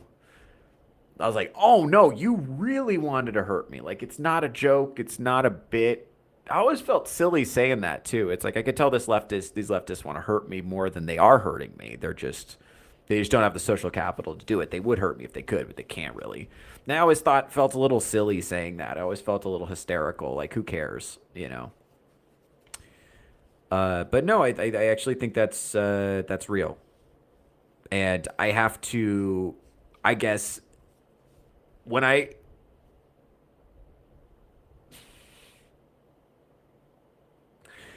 woke up yesterday, I lived in a country where I had a lot of like weirdos that I disagreed with. And when I went to bed yesterday, I knew I lived in a country with people who wanted to kill me. And I have to grieve that. I can't just adjust quickly. And I think a lot of the anger response is coming from people that haven't processed that grief yet. You got to grieve that. And that's what I would say. Take some time. Take however much time you need. Grieve it, and then change how you move accordingly. And I would say stay the hell away from these public gatherings. Like any of these, like Charlie Kirk vigils, or whatever, stay the fuck away from that. Because it seems like, from what I've seen, there's been a bunch of different ones. There's one in Seattle I saw, one in Idaho I saw, where people came out to just say, hey, a guy died. We should be sad and we should offer some kind of tribute. And the way that people chose to respond to that was to show up and be disruptive. And the way that people responded to that disruption was violence. I would say stay the hell away from that. Stay the hell away from that. Play defense. Play defense. You know? And be aware when you're interacting with these people that they want to kill you. If they find out what you actually think, they will want to kill you. But also don't be the monster that they think you are. As long as it's just talking, be polite until the talking stops. You know, when the talking stops, that's when the talking stops, be ruthless. But as long as it's just talking, you know, don't be the monster that they think you are. Because then that will be impossible. That the thing that I think that this is what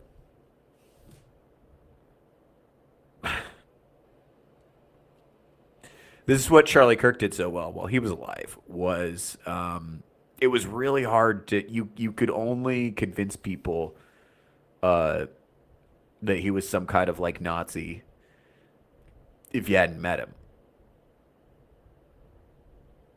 Because he was incredibly charitable to the people that he debated with, and he was kind, and he didn't call them foul names. By the way, this was true, even though people responded to him with snark and, you know, deliberately misunderstanding him and mischaracterizing him, and they called him every name under the sun.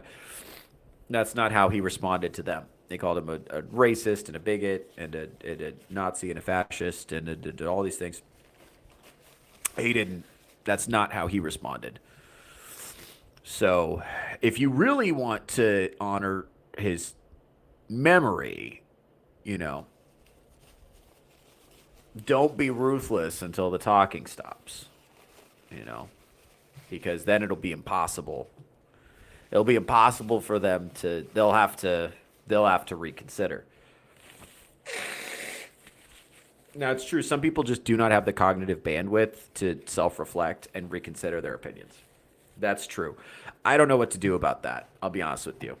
I am not, I don't know what to do about that. I'm not a solutions guy. I'd stay the hell away from these public gatherings, though. That's for sure. Let's see. You also live in a country where people love you too, I promise. Oh, that's nice. That's nice to say. I think Seattle was peaceful, but Boise was the BLM fight. Yeah, I think that's probably right. I remember, well, I saw a video of a guy who was just like walking around Seattle just like yelling that Charlie Kirk was a fascist. So I don't know if that ended in a fight or not, but I know there was a guy who got the shit beaten out of him somewhere in Idaho. Maybe that was Boise. I'm not sure. Yeah, I wouldn't go anywhere near that. I think that is a recipe for a street fight. That is eventually going to turn into a street fight. I don't know when. Eventually, somebody's going to get hurt at one of these things, and a lot more people are going to get hurt. I'm not saying that. A lot more people are going to get hurt from this point forward. It's a hot conflict. It's already on. There's no avoiding that. But like I'm saying, people are going to get hurt, but that doesn't mean that you personally need to get hurt, my loyal viewers. I need all 8 of you. Keep the lights on in this bitch. Yeah. Sure seems like the talking stopped yesterday, but Charlie wouldn't want the reaction we all want to have. This is so damn hard. Yeah, it is, isn't it? It's very hard. I'm not saying, by the way, I'm not saying, I'm not saying, don't respond. I'm saying calculate. Calculate your response. That's what I'm saying. Don't respond in anger, because anger is not a reliable emotion. Anger can be very motivating. Righteous anger can be powerful, and I don't think anger is inherently sinful. That's a stupid progressive Christian idea. Even Jesus had righteous anger, when he was confronted with the hypocrisy of people who should know better. And a lot of these people who are absorbed into the woke cult are literally children, or they are at the very least, they are people who are young and so painfully naive that as much as they should know better, they do not. I think our anger is properly directed at the people who should know better. I always say this, don't be angry at the people who absorbed the propaganda, be angry at the people who spread the propaganda. That's who we should focus on, because this is all downstream of deliberate lying and brainwashing from further up the media chain. Okay, not going to marches, vigils, events kind of seems like what they want. I think what they want is for us to shut up. I think what they want is for us to stop telling the truth. I think that's what they want, is to stop telling the truth. I do think that these large gatherings of people are targets that are, it's just, so if you're let's, okay, because you got to think how they picture it, right? Okay. So they see a vigil for Charlie Kirk as a target-rich environment. You see what I'm saying? Because they see that as a bunch of, a leftist is going to see that as a bunch of unarmed Nazis gathered in one place. Do you see that? You see what I'm saying? So that's why I'm saying you should avoid it. Because that, I do think you should continue to speak out publicly, continue to speak the truth, and continue to be clear. I think part of the problem is that, conservatives are so polite. Conservatives know that it's rude to talk about politics in public. That used to be the rule. You don't talk about your politics in public. You just don't talk about politics and religion. You talk about sports, talk about TV shows, whatever it is. Stuff that we all have in common. Catch the game last night? How about this weather? But yeah, I think I think the best thing you can do right now is to be outspoken and tell the truth calmly and clearly. I think that's where a lot of people are fucking up, because that's what Charlie Kirk did so effectively. That's what they fear the most, someone who tells the truth calmly and clearly. That's what they're actually afraid of. Because if you're telling, if you're hysterical and bellicose in your rhetoric, then that plays right into their hands. Because that's what they want. They want the fight. Even though they can't win, they want the fight. Because remember, they win either way. If they kill you, they win. If you kill them, they play the victim and they win. Anyone that you harm on their side becomes a martyr for the cause. You see what I'm saying? You got to look at this in religious terms. Anyone who gets harmed over there is a martyr. And that can galvanize them and socially activate them and make their cause sympathetic, right? So they all of their power comes from victimhood, So just be aware that this is it's a strategically precarious position that we're in right now, and the response is inevitable. It is going to happen. What I'm saying is, don't be part of it unless you have no other choice. Don't be part of it unless you have no other choice. Because it's going to so ugly. I should make them idiots because people go there to debate him. I know that's why you are saying it, but I don't like being controlled by fear. I agree. This writer... Nah, I'm going. I won't be afraid to respond in kind to aggression. Yeah, there it is. See what I'm saying? There's people who feel like that, and I don't blame you. That's what I'm saying by the response is inevitable. The response is inevitable. It's already the train has already left the station. The cat is already out of the bag. It's gonna happen. It's already over. Like people are done being nice about it. Like this is what I think they were taking advantage of how polite conservatives are. Like it's rude to talk about politics in public. It's rude to, and they told us it was rude to misgender someone, and even if that man is a dress, like a lot of this, the man in the dress stuff, the it's ma'am, the GameStop stuff, a lot of that stuff reverberated and spread through the culture because conservatives wanted to be polite, because we want to live in a civil society, because we value social order. Social order is very important, and these people become very disorderly if you disagree with them, right? And so we're like, oh yeah, no, that's fine, yeah, whatever, dude, live and let live, live and let live. But we're doing live and let live, and we really believe it when we say live and let live. But they don't mean it when you say live and let live. When we say live and let live, we're like, you do your thing, I'll do mine. They are taking advantage of that to do whatever they want without regard for you. So they're taking advantage of the fact that you have a live and let live attitude, and their attitude is not live and let live. Their attitude is, I'm going to live how I want, and you're going to live how I want too, or else. And now we know what the or else is, right? It was never or else I'll get you fired, or else I'll cause you to be socially ostracized. That was never the end game. It was always do this or else I'll kill you. They just didn't have the power to do it at that time, or they didn't have the social validation to do it. And now they do. Now they know that they can kill somebody. And, like, think about that. Think about being the shooter, right? You think the shooter's on? I guarantee you, the shooter is online right now, just doing this. Watching the whole Charlie Kirk discourse. And what they're seeing, because they're a leftist, is they're seeing a bunch of rightists who are weeping, and a bunch of leftists who are celebrating. So all the people they hate are crying, and all the people that they love are cheering them on. That's what they're seeing. So that kind of validation for somebody that has nothing to lose is incredible. Like they couldn't, because think about being a nobody to that. And then when this person is caught, they'll be validated. I mean, look at what they did to Luigi Mangione, right? He went from being an incel to just like fucking drowning in puss.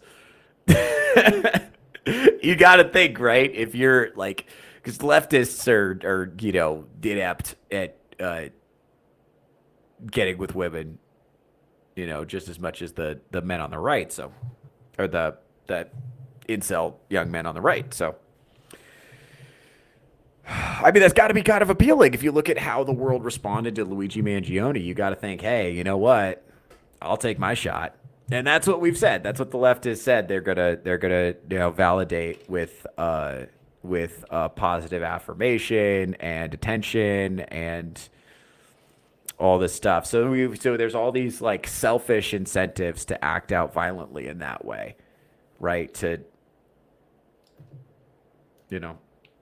as well as the fact that this person undoubtedly genuinely believes that they are in a life and death struggle for survival, with for the rights of trans people, and that he thinks he killed a Nazi. He thinks he killed Mecha Hitler.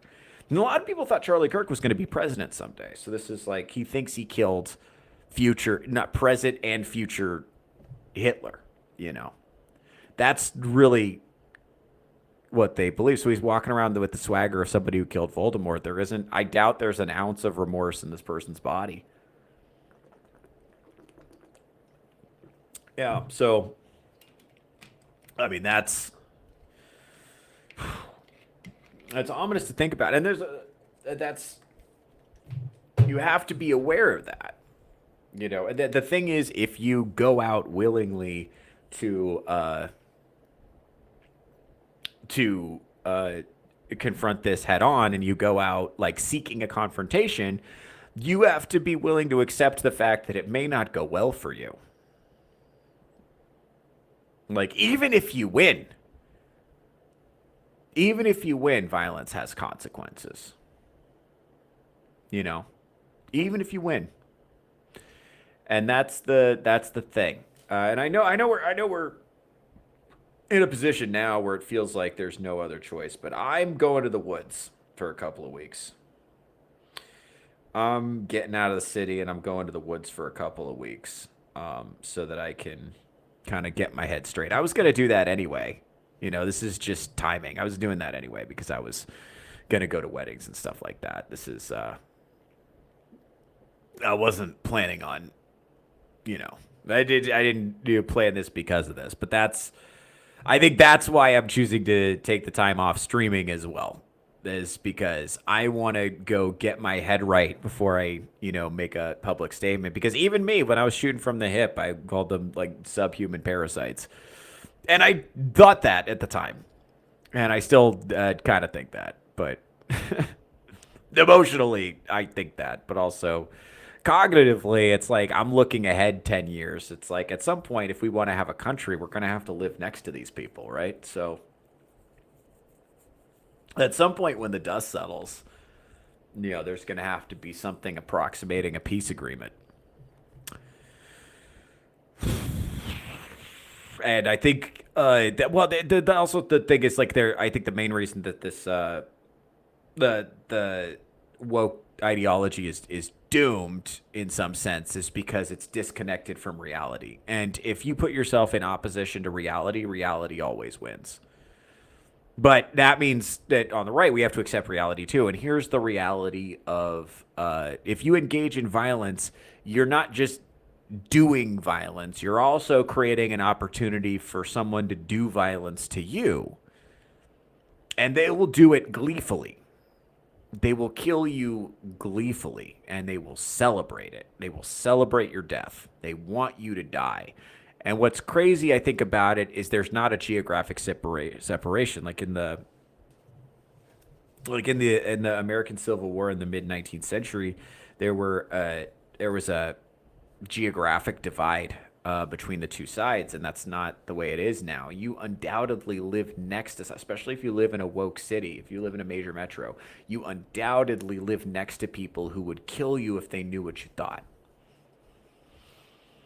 And I think that's what makes this so unsettling, is you live next to people who they either, not maybe even they wouldn't kill you personally, they want you dead. And if they were part of a mob and they cornered you alone, they would participate in killing you.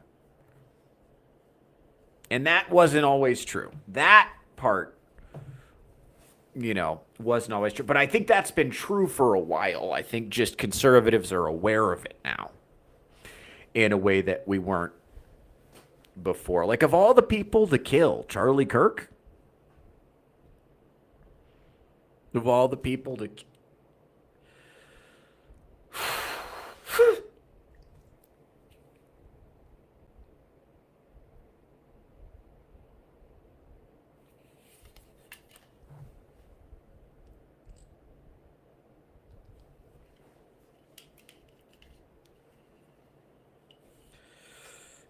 man. Anyway, yeah, it's been a tough couple of days. So I'm gonna be going to. I'm gonna be incommunicado for a bit. I'm gonna be going online. So the show should be coming back. Let's see. Look at my calendar. Yeah, I'll be doing another one of these probably on the let's see. Probably on the 30th will be the next one of these. So I'm gone for most of the month, and then Touch Grass will be back on looks like the 4th. So I'm taking about 3 weeks off to travel and do weddings. So that'll be fun. I'm trying to set it up to where to I'll have some videos coming out during that time, some kind of clips from the show. So for those of you that couldn't catch the whole show, I'll be releasing some clips, and that'll be fun. This all seems like stupid and frivolous now, but it is what it is. I do think it's more important than ever to be honest and tell the truth about stuff. It feels oddly important. I'll thank all five of you for paying attention. I appreciate it. It feels important now in a way that it didn't really before. Um, like I always had the sense that it was important, but now it feels really important. I think this was a tactical. I think this was a tactical error on the part of the left. I don't think they understand. They see. I'm Catholic, like I said, so I understand the power of a martyr. I understand how activating this was.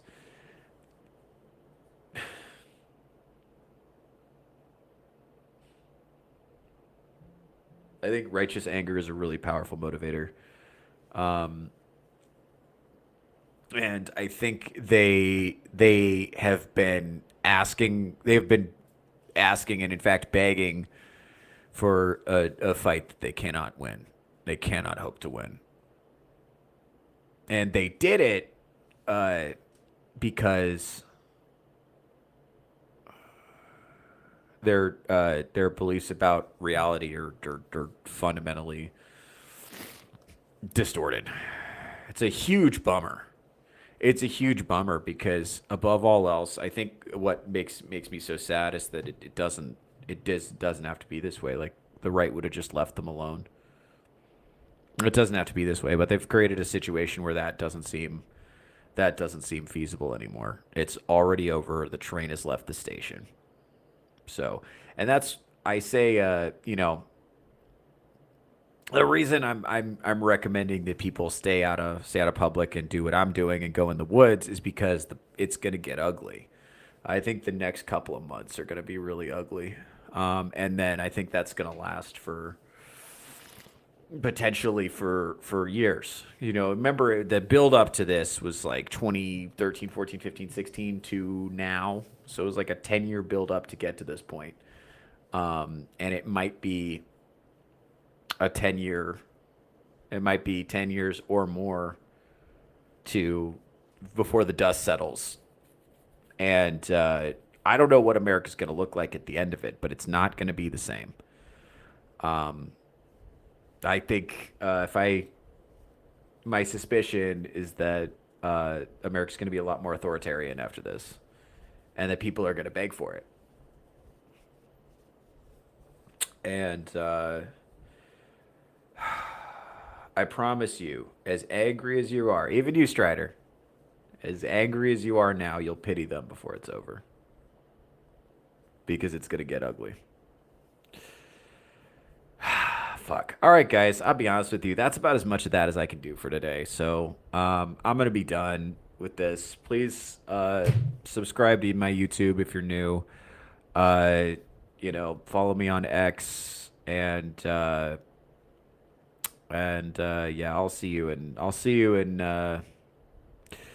see you guys in a couple 3 weeks. Okay? Does that sound good? Y'all take care. Stay safe out there. It's a dangerous world.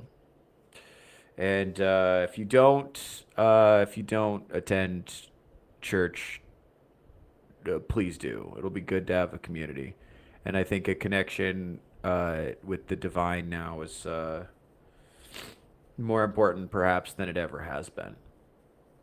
You know. And if you're a person who would have booked me to do comedy, but will now not because of the things I've said during this broadcast. I'm sorry to hear that, but I stand by everything I said. So, and if you're a person who heard this broadcast and feels like you can no longer be my friend because of the things that I said, that's fine. I'm sorry to hear that. And I will say though that this is the thing that's bothering me. It's like the not all liberals are like that discourse has been infuriating. It's just a complete absolute failure to grapple with the root of the problem. The root of the problem is wokeness. The call's been coming from inside the house for a while, and you guys didn't deal with it. This is on you. You guys knew this was a problem, but you had crazy people that you could mobilize to help you win elections.